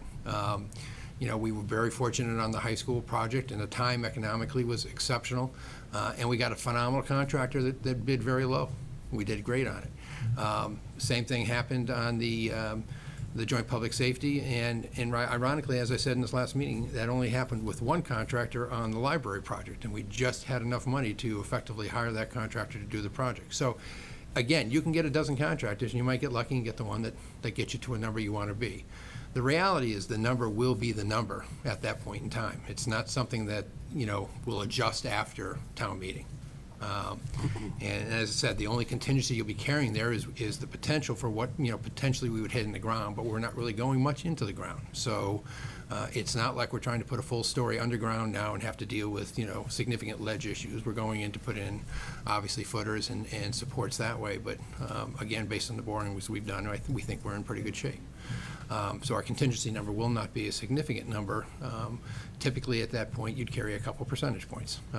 And again, that's, to protect you if anything else comes up. If the project is done right, and if the architects have done their job in laying out the scope of work, you end up with very few change orders. And I think that's been the case on most of the projects we've been fortunate enough to go through.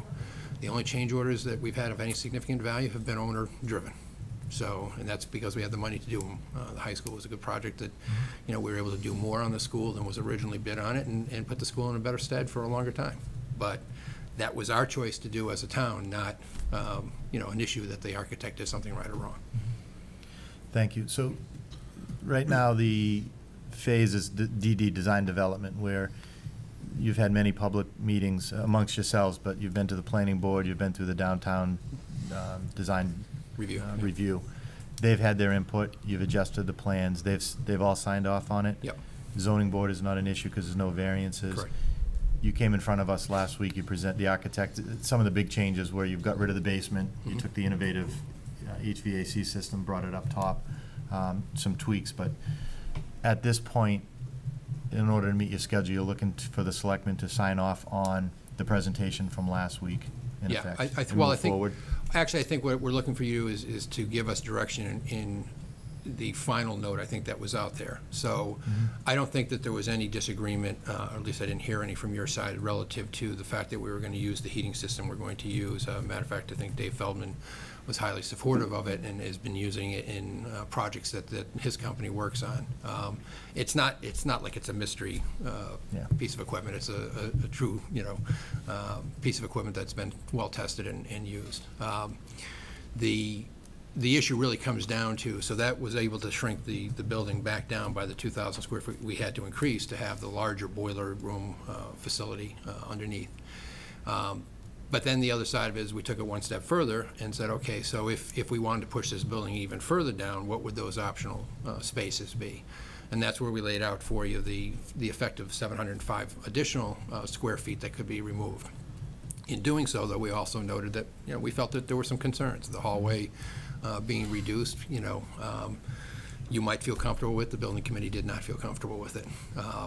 Some of the spaces that would be taking out of the larger bullpen areas and the sub offices. Again, what this building will turn into 10 years from now, 20 years from now, or 30 years from now is really dependent on the amount of space we have internally. So, yes, we can shrink any building.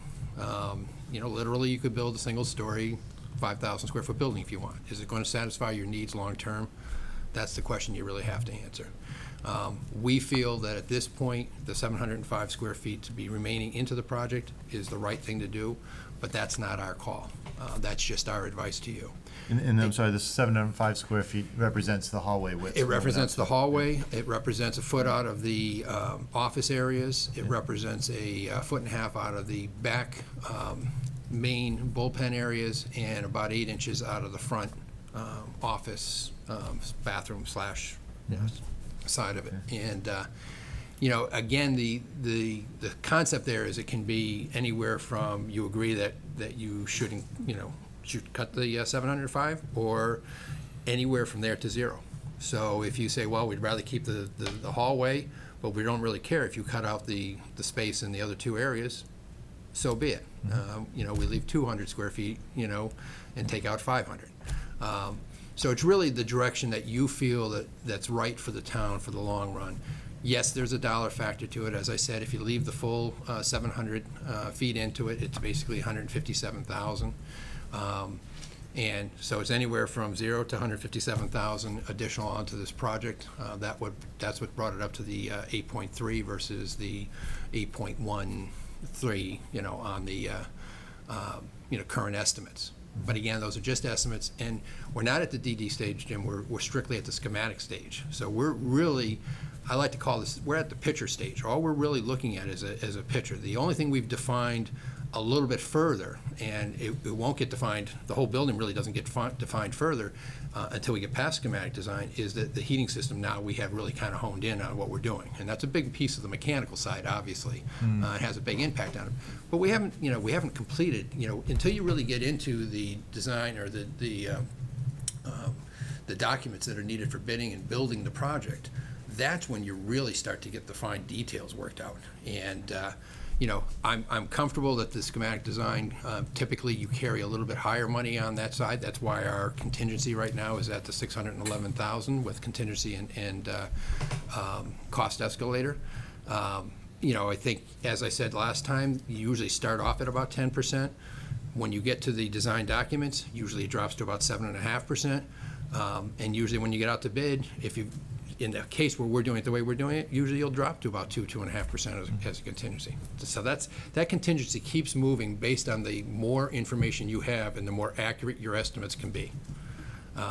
You're asking an estimator right now to give you a great number on electric in a building that he hasn't seen a drawing on of the electrical design. So they're doing it on square footage, and they're doing it on estimates on their side. So again, everything as it gets more and more refined, the numbers get more and more precise to really where you are. So so schematic on the inside, but design development on the outside, because you've been in front of the planning board. Yes, with the downtown review, their biggest issue is the exterior. Yeah, so that's pretty much set. They've pretty much locked that in. I don't think, unless we go back to them with a revision, they made a number of changes that they wanted and they felt reflected the requirements of the town. So that's the direction they gave us, and we had to make in order to get their blessing to move forward to the planning board, and the planning board did similar things. Things that they thought, quite honestly, in their, Role. it were what the town needs to have from the site plan review side. So we've made all those adjustments for those boards and gained their approvals at this point. Okay. Questions or comments from the board? I just had, actually, a few people asked me about this. Could you explain once again why you're eliminating the basement?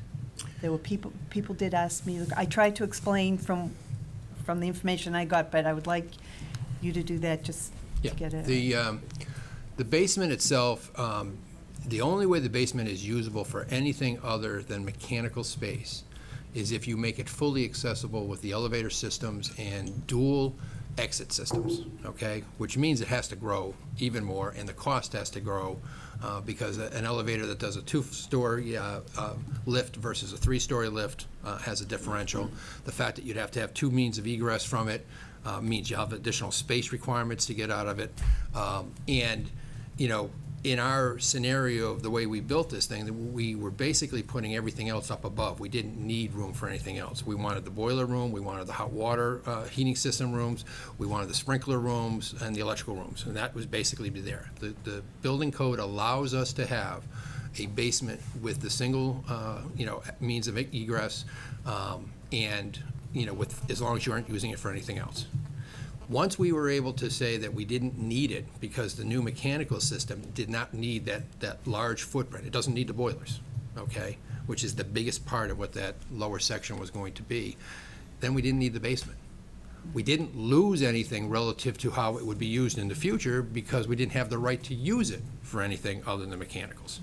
So it wasn't like we were giving up storage space or anything like that because we never had the right under the design, unless we expanded the basement to even a larger size to be able to do that. And eliminating the basement cuts, what was it, 500,000? Cuts just about $500,000, right. Okay, thank you. Chris? No, I'm good. Like we had said last week, 15 different public meetings on this, and it's been vetted, and I'm good. Anyone from the public? I know Dick had asked at the beginning of the meeting if we could speak. Sure, yeah.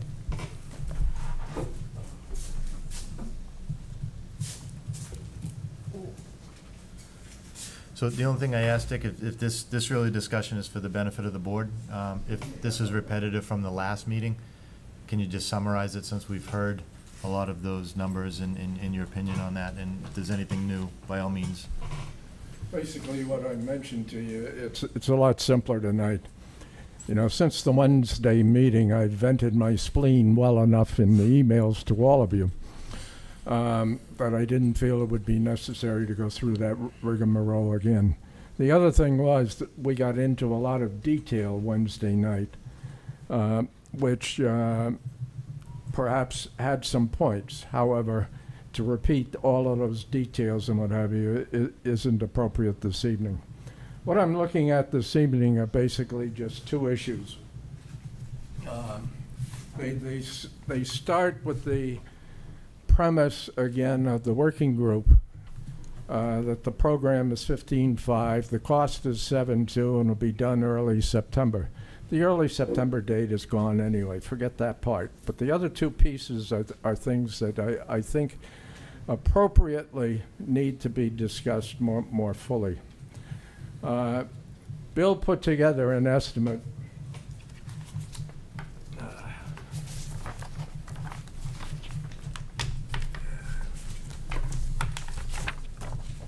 There's already far too much paper on this job. Bill put together a 4-page handout, which he gave everyone last week. On page 1, there's some very interesting information which said, in effect, fees, both architectural and OPM, are over $1 million. The 7.2 carries fees somewhere around $250,000, but this is the general contractor's fee. It has nothing to do with the AE fees. The AE fees on page 2 and 3 don't exist. They don't exist. So there's $1 million which isn't part of the 7.2 or the 8.3 or whatever you want to call it, as the starting point of this whole process that I tried to highlight last week. The other part is the contingency, which has a very similar kind of note. The design contingency, which is on page 3, is included in every estimate that you have been through to this date and architects and towns have. It's what occurs during the design, the development, and the contract document stage for changes that occur because of planning and different equipment and things that happen. It has nothing to do with the bidding and the construction contingency. If you ask contractors and architects generally, at the time of bidding, they prefer carrying no less than 5% for the variations that can occur in the bidding process and for issues that arise during the construction period. Historically, we have carried 10. We have broken it down to 5. So who's we? Is it the permanent building committee in town or the estimates, the ad hoc committee?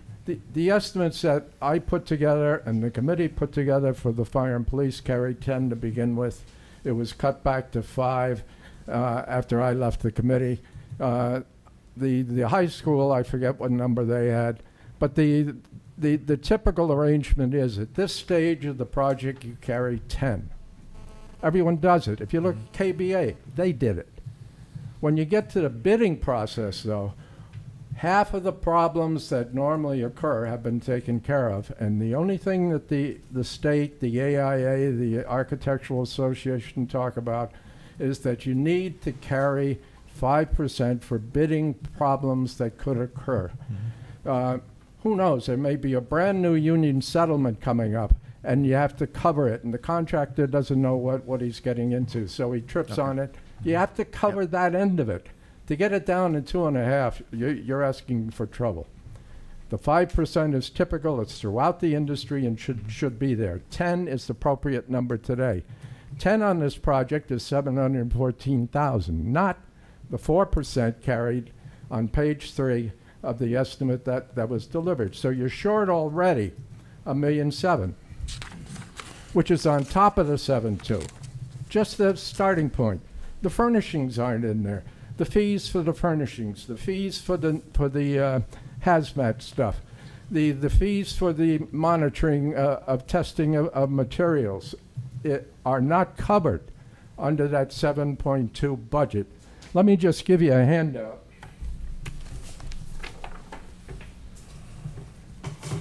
Thought you said we had enough paper already on this project. I have enough paper.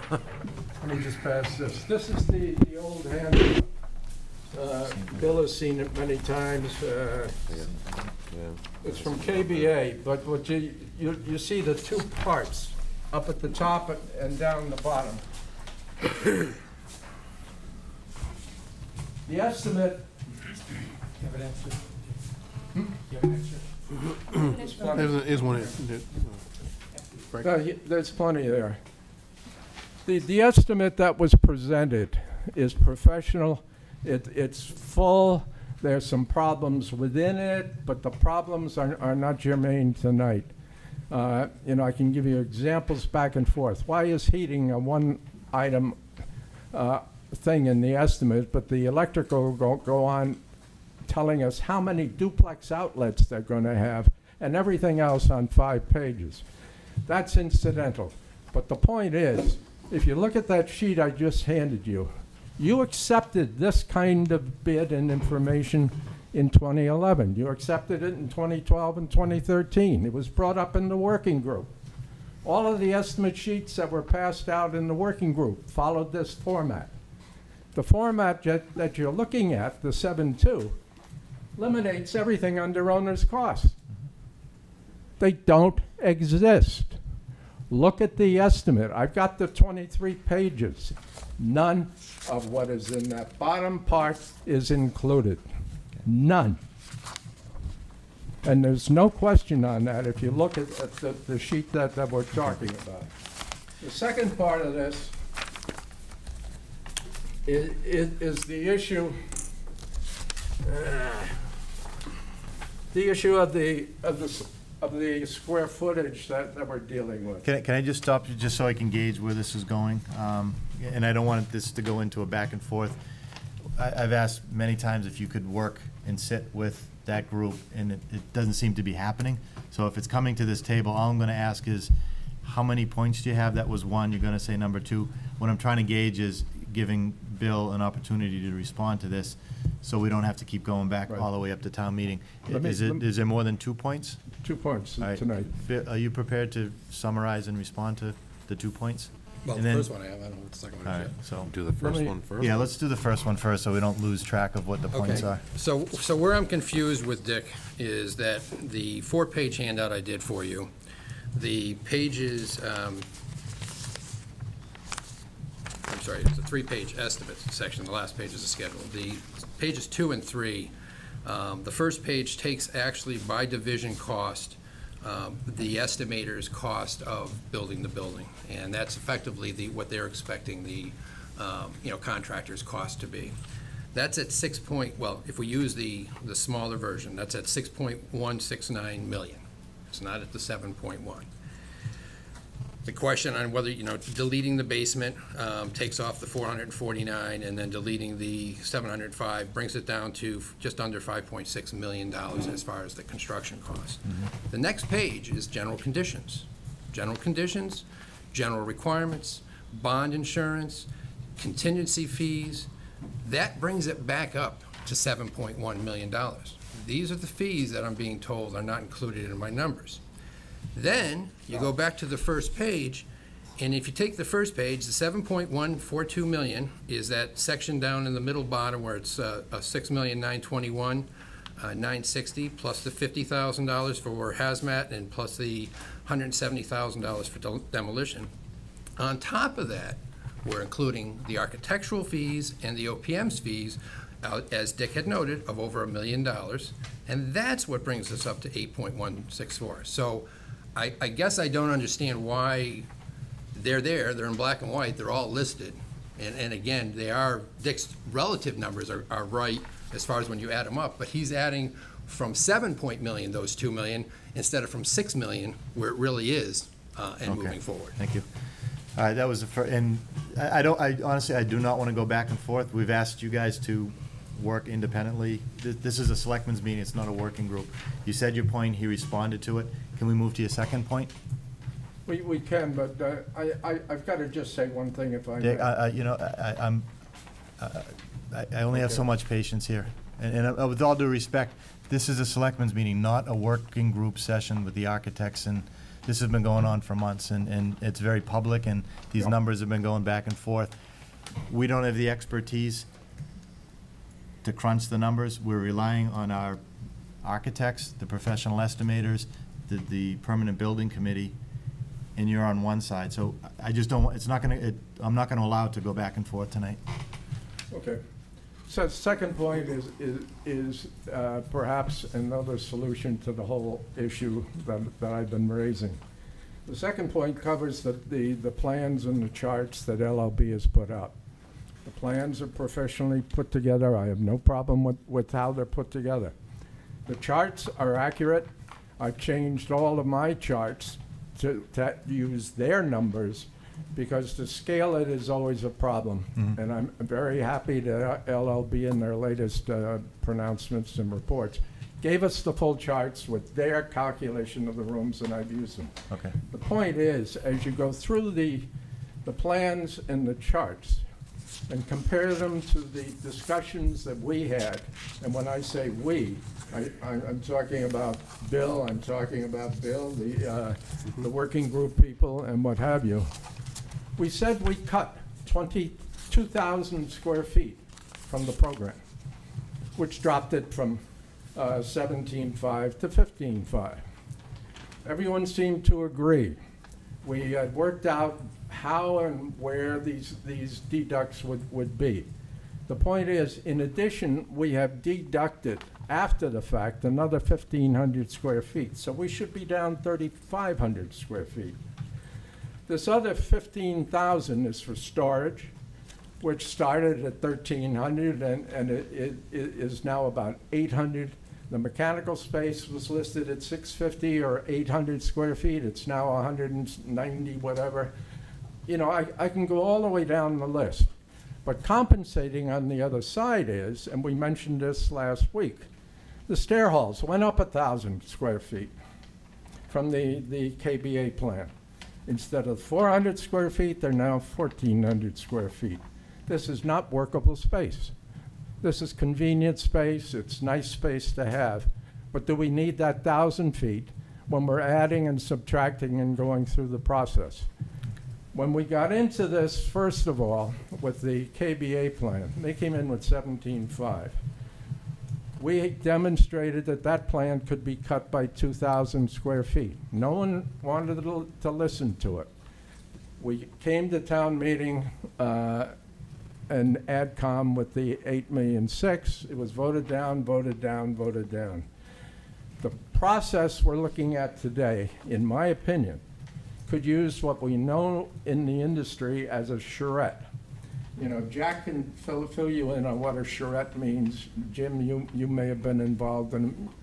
These are sit-downs that may take a full day of people involved in the process, including outsiders, as you're suggesting. I'd be very happy to get into this and start working with them in depth. But the point is, we can't say we've cut all this space, we're saving all this money, when the stairs increased by 1,000. But I can also lean the other way and say the corridors were reduced by 1,000, so we're even. All right, so But do we need the 1,000 in the stairs when we're talking about putting space back into the building? Understood. So of corridor and what have you. Understood. So the question is on the square footage now versus, you know, you hear the detail on this, on the 1 versus 2 stairs last time, square footage of the stairs, workable area. Is there a, you guys have looked at this, you've worked through, Yeah, you've I mean, had these discussions? The stairs, the secondary stairs are basically code-driven, and size-wise, you know, are appropriate for the space that we're using. As I said in the last meeting, the front stairs, to a degree, I agree with Dick that they're larger than they need to be. But again, Dick was at the meeting, made the comments to the Design Review Committee, which made the front entranceway, which has that stairwell in it, expanded. That's square footage. I don't know how else to say it. Let me interrupt. I must interrupt at this point. The inside wall area was not expanded. My recommendation was we move the columns out 2 feet, and that was accomplished from where the columns were shown, outside the gross square foot of the building. The inside was not increased by me or anyone else. Okay. Any other questions from the board? Thank you, Dick, I appreciate it. May I make a recommendation, 1 sentence? I would move, if we could, to get a charrette. Jack can get involved in it, he's been involved in them, I've been involved in them. We can get other engineers and other people involved with the committee and get into this and go through what's plus or minus, what the costs are, and just to close with as a comment on costs. If you look at that KBA sheet, the numbers at the bottom do not exist in the 7.2 budget. The numbers are 10 million. Whether you like it or not, it is 10 million the way it is, and I'm saying we can cut, we can change the numbers, we can do a lot of things, but not where we're standing today, and I thank you. All right, thank you, Dick. So can I just have one? Sure, please. So can you just say for the public's benefit, the number, the final cost number that you have as an estimate right now?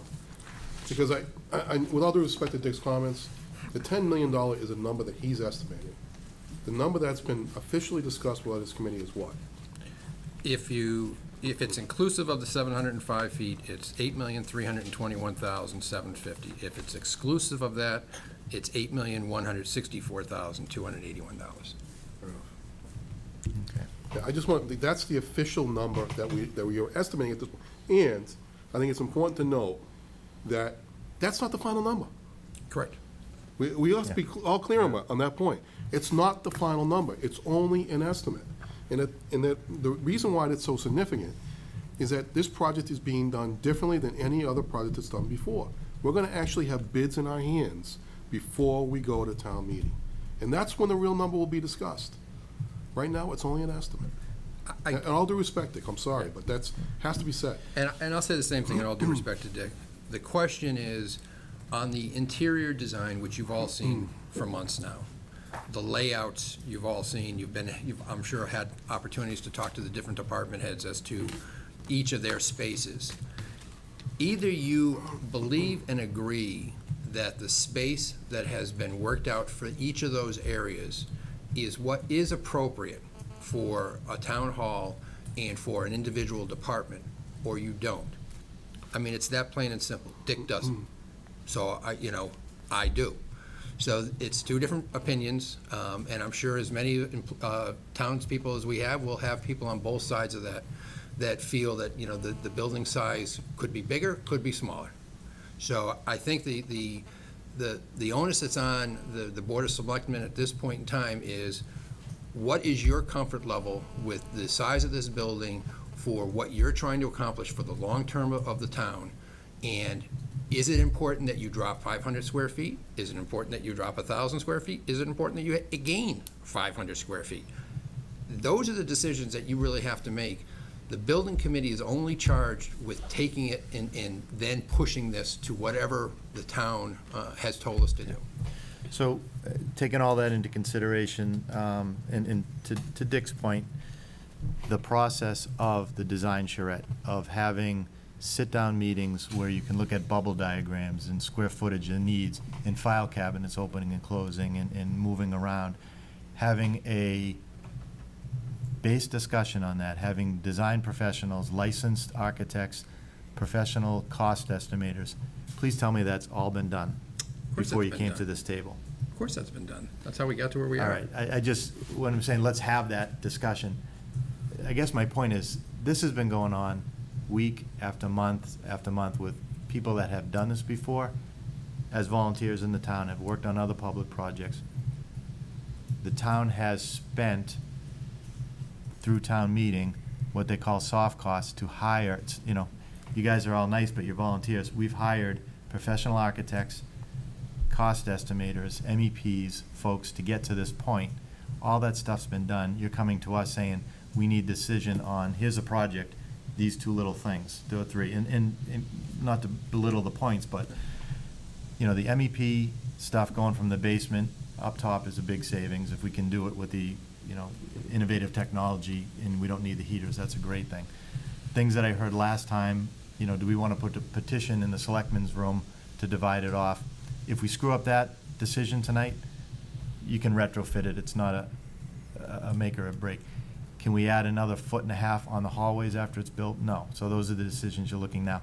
Once you get that information, you're going to go back to those architects, the professionals, and saying, this is the decision, take it from schematic, go through the design development, get it in there. I'm just not hearing that the process, the process is that plus what I'm used to seeing. So you guys are doing what we're asked you to do, what the voters asked you to do. I truly don't believe we've done anything, well, actually, I do believe we've done something different. Yeah. This process has been more exaggerated in the review of areas and definement of needs than any other building we have done in this town. And I can honestly say that because I've been on the committee for every one of those buildings that we've done recently. The end result is the building committee, working with the architects and the professionals that we have done with, I believe, unless someone's going to sit at this table, and if they are, I can take criticism. I don't have that problem. But if you can tell me that we didn't do the joint public safety right, we didn't do the library right, we didn't do the high school right, then I think there's some credibility on our side that we do have an idea of what we're doing. Doesn't mean that Dick and I are always going to agree. It doesn't mean that I'm going to, disagree with anybody else in the process. But we have done the process the way we always do the process. And we involve the end user. As I said, this is not the building committee's building. This is the town hall. Effectively, it's your building. But so we work for you just like we worked for the library, just like we worked for joint public safety. It was their building, their needs, their ability to work within that facility when we were done. that we had to mimic, that we had to make sure this plan did. And that's exactly what I think we've done with the town hall project. I think we've mimicked exactly what the departments feel that they need for the long run. I think Randy, as a finance director, knows what he needs to operate within his department. I you know, as much as I think I understand building things, I don't try to second guess how somebody operationally wants to run within their department, and I think that's what this plan reflects. Okay, thank you. No, I've got to say Dick, something. Dick, Please. please don't be confrontational. I won't, but look, we have been through this process. It's in the reports that they met with the occupants of those areas. They set up the space based on the equipment and the furnishings and everything that they needed. They went through this process not once, twice. The question is, the process started with 897 square feet for file cabinets in Plan 1. Plan 2, it dropped to 399. In both cases, they talked to the occupants and they came up with 890 something, 390. What did we get in the plan? Less than 270 square feet of file cabinets.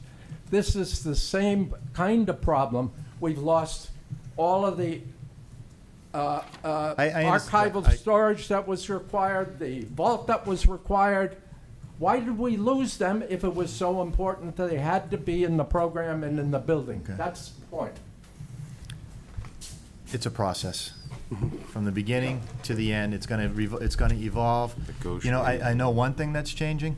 Had we built this 2 years ago, had we built this last year, the prices would not be what we're seeing today and tomorrow. It's ludicrous, the escalation that we're getting. I think it's our duty, you know, right, wrong, we gotta make some decisions, we gotta move forward. We'll find out at town meeting if, you know, the numbers and the plans are approvable. But I just can't keep letting one person and the entire committee go back and forth at the selectmen's table. So I'm gonna end it tonight on that. I think it's up to the board. I wish we had 5, but we've got 3. This is our second meeting, so I'm gonna look to our town manager for some advice on what exactly you need voted on tonight. Well, there were 2 actions that Bill has had, and I think you depicted them pretty early tonight. Was the fact that we're looking for the decision on whether or not we should add the additional square footage back into the plan, which is about 702 square feet. 705. 705. And then the other action is to determine whether or not you want to use is to continue on with the plan that includes the divider in the rooms. And the recommendation from the building committee is to remove those as going forward. I would recommend to you that you take the advice of the building committee, remove those dividers, even though I think the intention originally was that we would have additional meeting space. You know, given the fact that if you take a broader perspective and look at all the meeting space throughout the town, we can probably get by without that additional space. And then the second thing is that I think that, you know, you're absolutely correct. If you don't add the additional square footage now, it's going to be a lot more expensive to try and fix that later. I think it makes sense, in my mind, to have the additional square footage in the plan at this point. $153,000 out of $157,000 out of a $8 million plan is, it would be ludicrous for us to not recommend that. Okay. So those are my recommendations to the board. Okay, so I'm going to ask for if there's no more discussion from the board, a motion.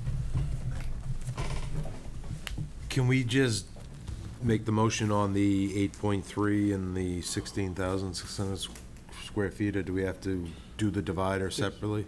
All right, I make a motion that we move forward with the 8.321750 number at 16,692 square feet. Second.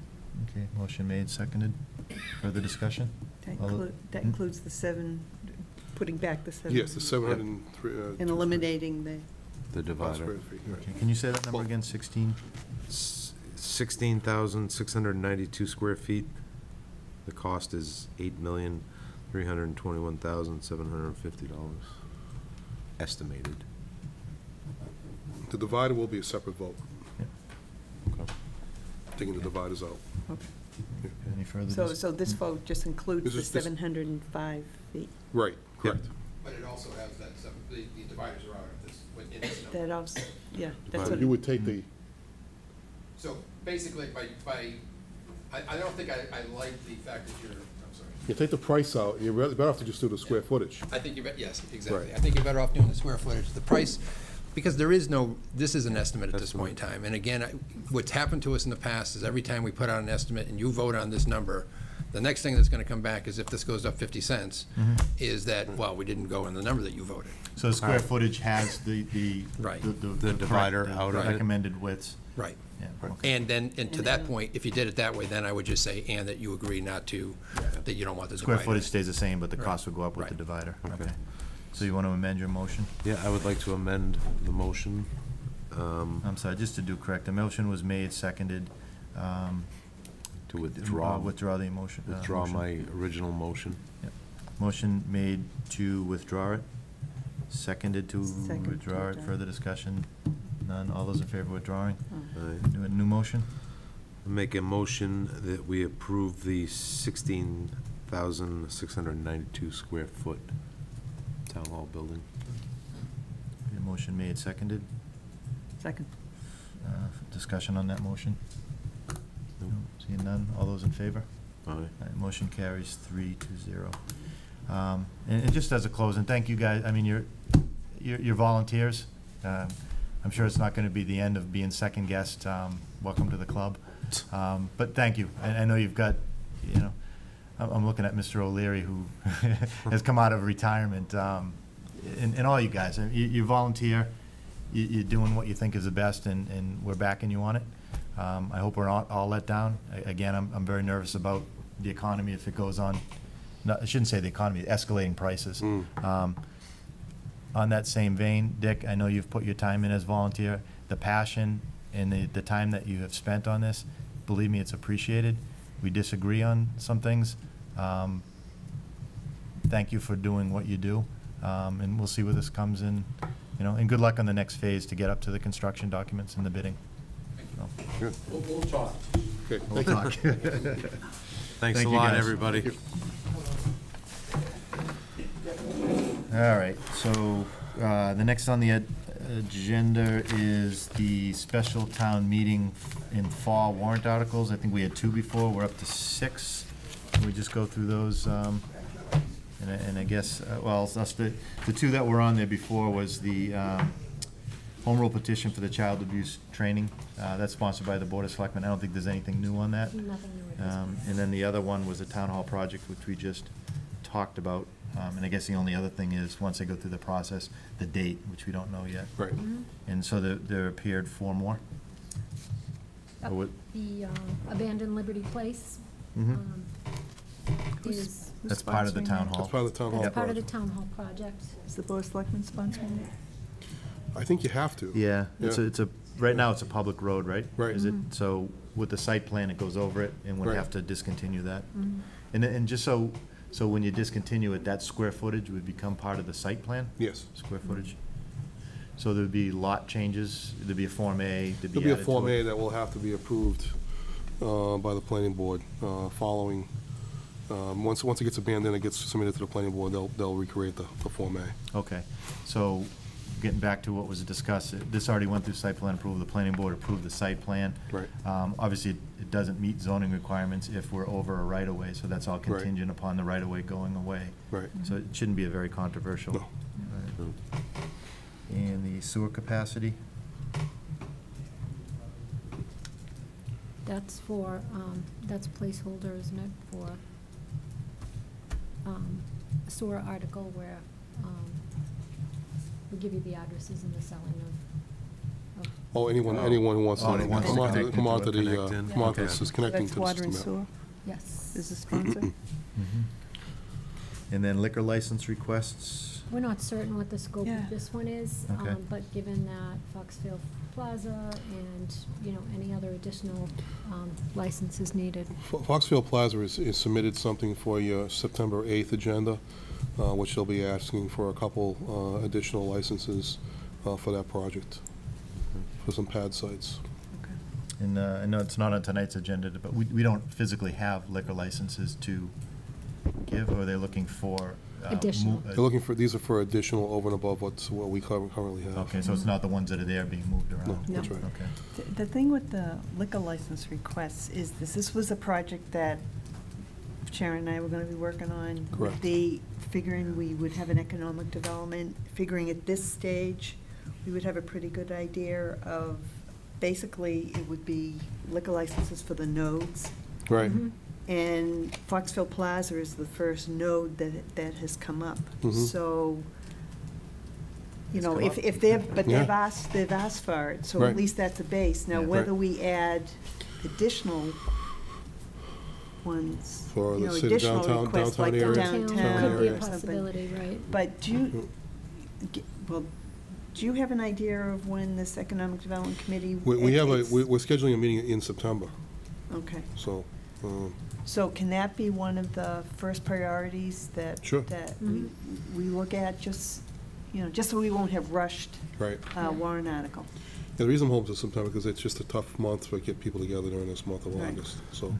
Can And I then- throw something out here? Sure. Where the whole town hall thing that we just went through, they're estimating a February town meeting. Are we still gonna do a fall, or is all this gonna be? I think we would just, February would be I the think meeting. this February's whole gonna be thing would called get moved fall. over, Okay. Yeah. which gives us more So time that to gives the float Economic these. Development Oh, Committee Right. a So good we- amount of So we're time. not gonna have a fall town meeting? It's Well, gonna be, our it'll fall be- is gonna be defined in the winter. The winter, that's right. I don't think we have a Yeah. winter town A meeting. February So it gives town us a meeting. little bit more. February? Yeah, it Oh, looks like- okay. looks like we got a little bit Plenty more. of Oh, all time right. for Okay, so that there's plenty of- Economic Yeah, I was Development afraid we Yeah, were we- gonna have we've even something in been- Pressed for time. November. Yeah. We've even Yeah. sort of discussed that with our collective bargaining teams as well, to let Okay. them know that's a consideration at this Okay. point. And the sixth one is the overlay district. Is this something that, That's something that we currently have an intern working on, and Bill Caspara, on just making the zoning more user-friendly for For the the downtown downtown area. district. For the mixed use okay. compatibility. And we'll, of course, have language to share with you on, as each of these come together, and then Yep. run them by town Got council. plenty of time Yeah, now. no, Before this they is go to good. This AdCom. is, Yeah. and this is exactly what we asked for. It's just Right. Yeah. And then- placeholders. They may disappear, they may add Yep, on. and then there's just a couple of other possible articles, which, you know, I wanted to at least mention before we put them on the list. We're contemplating a personnel bylaw change. We're seeking advice of council. We're working with Personnel Wage Board to talk about, since all of the steelworker positions are coming out of the bylaw. Steelworker meaning town hall. Town Right, hall just so people staff. know. Yeah. We're looking at maybe just having it be a bylaw that defines that there are personnel policies. So we have a personnel policy thing that as policies change, you don't have to keep going to Back to town town meeting. meeting. Oh, I see. So for Mhm. example, you know, we mentioned the Mass Maternity Leave Act in the bylaw, but that just changed to the Mass Parental Leave Act. So that's something that actually has to go to town meeting to change. So we thought if the bylaw refers to a policy manual, and the bylaw defines the use of the Personnel Wage Board and all of that. So we're discussing that right now. Personnel Wage Board is on board with getting some draft language around that. Good. Okay. So. And of course, collective bargaining Yeah, and then agreements we as have a well. holder for collective bargaining agreements as well. So we're looking at possibly steelworker, library, and police And police. being on this list. Now, do all the departments realize that there won't be a fall meeting? It's probably gonna be February 2016. Is everybody aware of that? I mean, I just found that out tonight, but is everybody aware of that? Yes, well, we've been talking about, well, that came out of the last discussion when the plan was presented by. Town hall by the town hall discussion. discussion, that the schedule, in fact, Chris, I think you mentioned it during one of your points, that we need to possibly take a step back and see where that goes. Now, Randy's aware of that as well. I mean, Yeah. we talked to Randy I about mean, that as well. at that point, I thought we were gonna have a November one, but then also the town hall would be Yeah, February. I don't know that we need to have a Okay, second one. all I right. think our goal would be trying to have one if we, unless something comes up that I'm not aware of at this point, Right. that we need to have a second one. Our plan would be just to have one in September, in February, rather. Yeah, okay. Okay. Great, thank you. Appreciate that. Okay. All right, I seem to have lost my agenda here. It's just my update, I think. Okay, town manager update? Just a couple points. I want to just tell the board that today I received the application from Tim Keneally, who is interested in serving on the Economic Development Committee. I actually spoke to Tim directly, and I think most of you know Tim well. Tim is actually the president of the Chamber of Commerce, the Tri-Town Chamber, and is an attorney, and is interested in serving in this capacity, which I'm really thrilled to have him if he can serve in that capacity. So I wanted to put his name forward as another addition to this committee, which is turning out to be pretty much a blue ribbon committee of good folks. So I'm really quite pleased to have this group serving as sort of a guide for where we should go for some of our economic development efforts. So I would put his name forward for the board's consideration. If you want to choose to act on it tonight, that's up to you. You guys want to? I mean, I'm fine with that. Yeah, I met Tim through the advisory committee years ago when he was on it.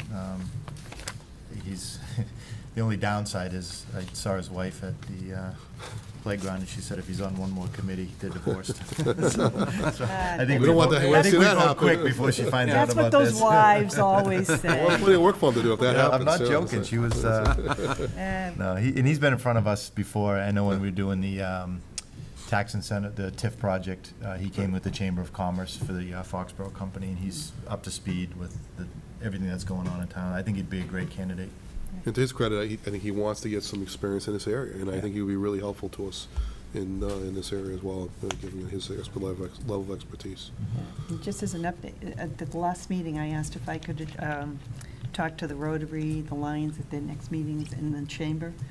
Well, we only had one position to fill, and Tim is filling that. So the Rotary's not meeting until later on. The Lions Club meets on Tuesday, so I feel like the job is done. We've got Good job, Jenny. All right. Thank you. So do we have a motion in the affirmative for Mr. Tim Keneally? Yeah, I make a motion that we place Tim McNeely on the Economic Development Committee.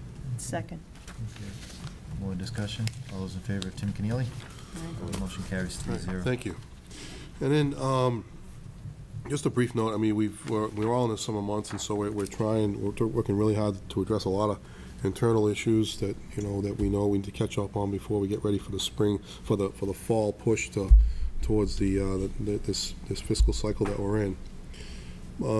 But we had some sad news today to hear that actually just the other day that Dan Murphy, who was our liaison with the craft group, the NPS group, his mother passed away on Sunday night. Mary Beth and I had an opportunity to make the wake to see and pass along the regrets and sympathies of the community on your behalf.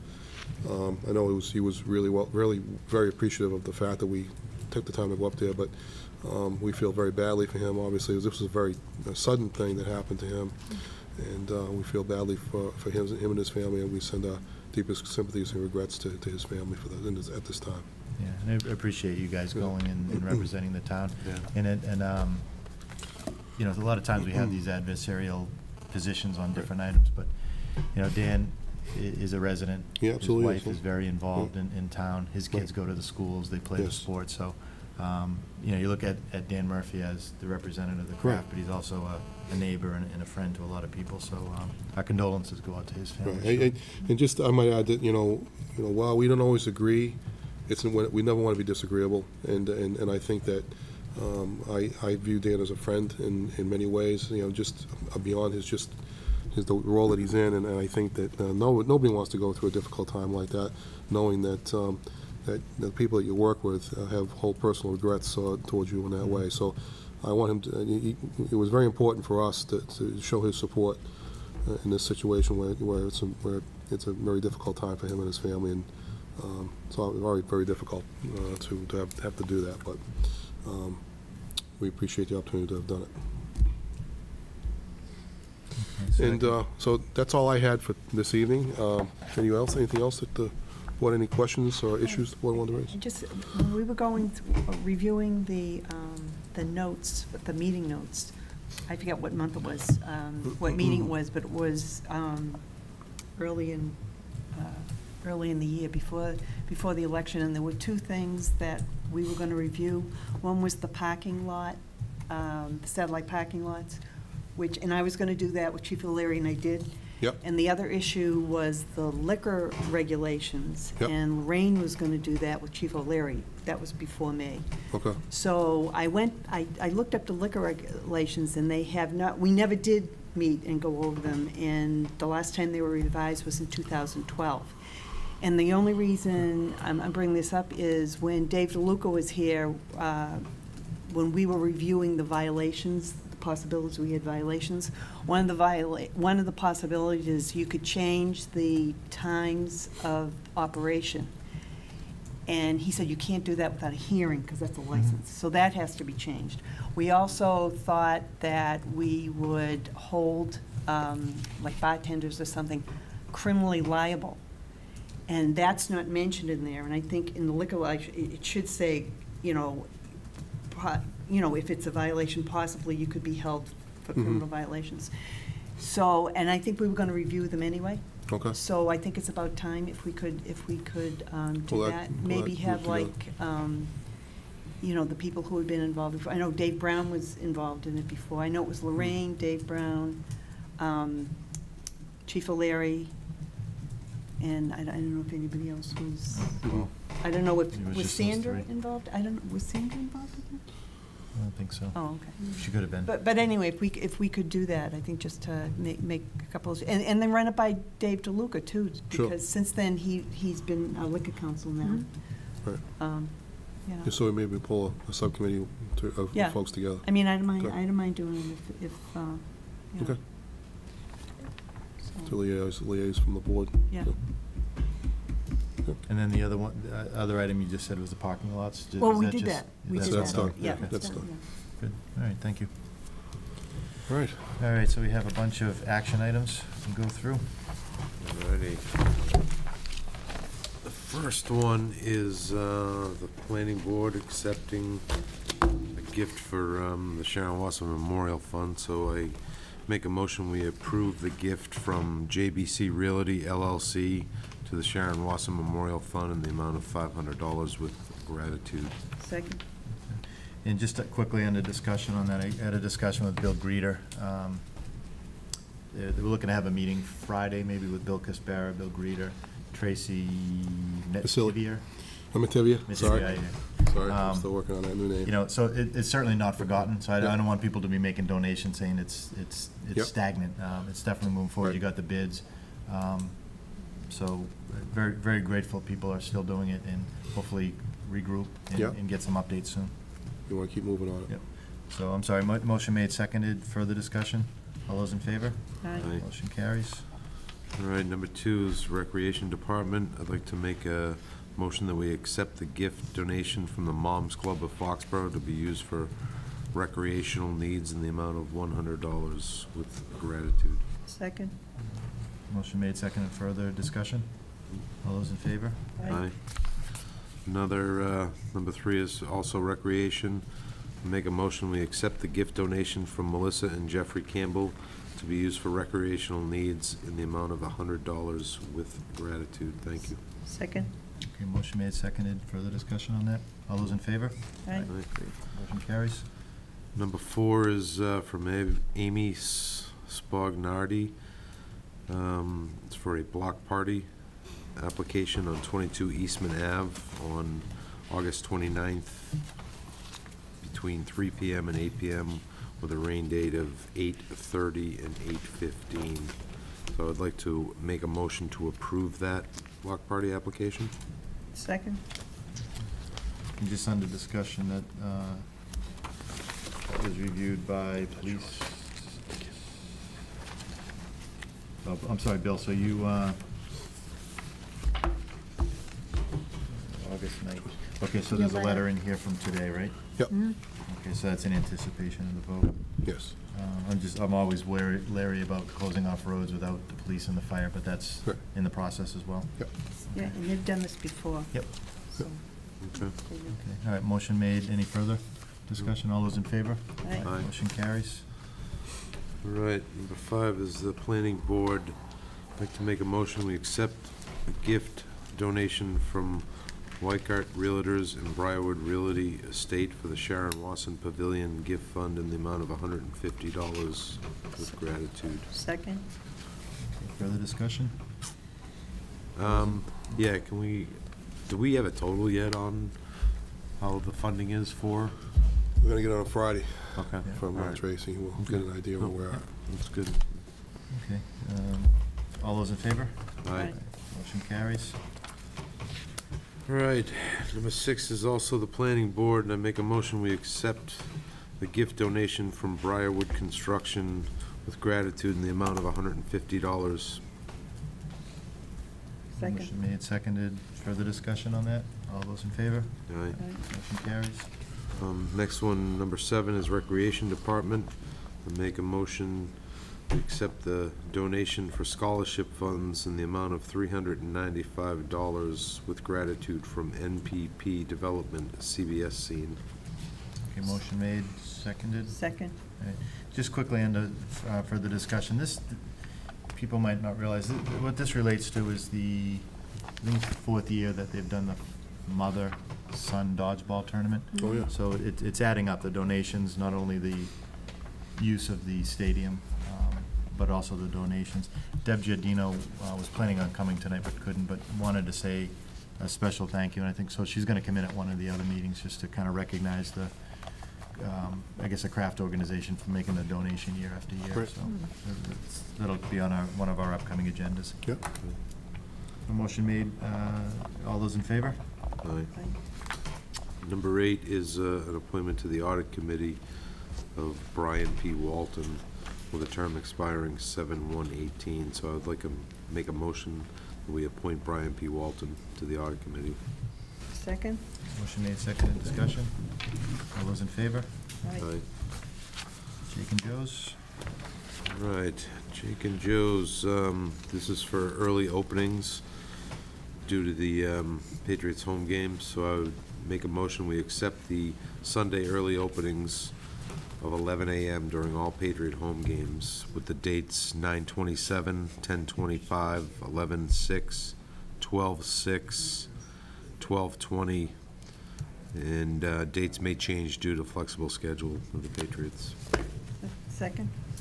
Motion made, seconded. Further discussion? All those in favor? Right. Motion carries. All right, number 10 is Boyden Library. I'd like to make a motion that we accept the gift donation from Harold and Marie Crossley for purchase of a memorial book in the amount of $14.37 with gratitude. Second. Motion made and seconded. Further discussion on the donation? All those in favor? Aye. Motion carries. All right, the next is approval of minutes. Now, on these, and I appreciate them all coming forward, but where we have 3 members versus 5, you guys comfortable? I'd going rather, through these? well, it's up to you. I was only here for one set of them. But if you want to wait until we have a full board, Yeah. we'll just duly Yeah. note that Yeah. Deb's up to speed on them all. Yeah, I gotta say, I mean, they are, There they all are. yeah, they Yeah, are. I mean, So- if you want to do it for the next agenda, if everybody's going to be here, I'm fine with that. Yeah, let's do that, but make a conscious effort. If you have comments, we'll do them expeditiously, and maybe make one motion for all of them, because just, it's worked better that way sometimes. Makes sense? Can you just remind the John and Dave that Yes. to bring Yes. the Yeah. minutes, so you don't have to make these copies again? Yes. Yep. Okay, Very so good. we'll table that until the next meeting? If that's okay, yep. That's Yeah. fine with me. So we're done That's then. it. Okay, being 9:30 on the nose. Make a motion that we close the Board of Selectmen's meeting. Second. Second, all those in favor? Aye. Good evening, everybody, and thank you for tuning in, and bye to Frank Mortimer. Bye, Frank. Bye, Frank. Hi, Frank. Signing off, Frank.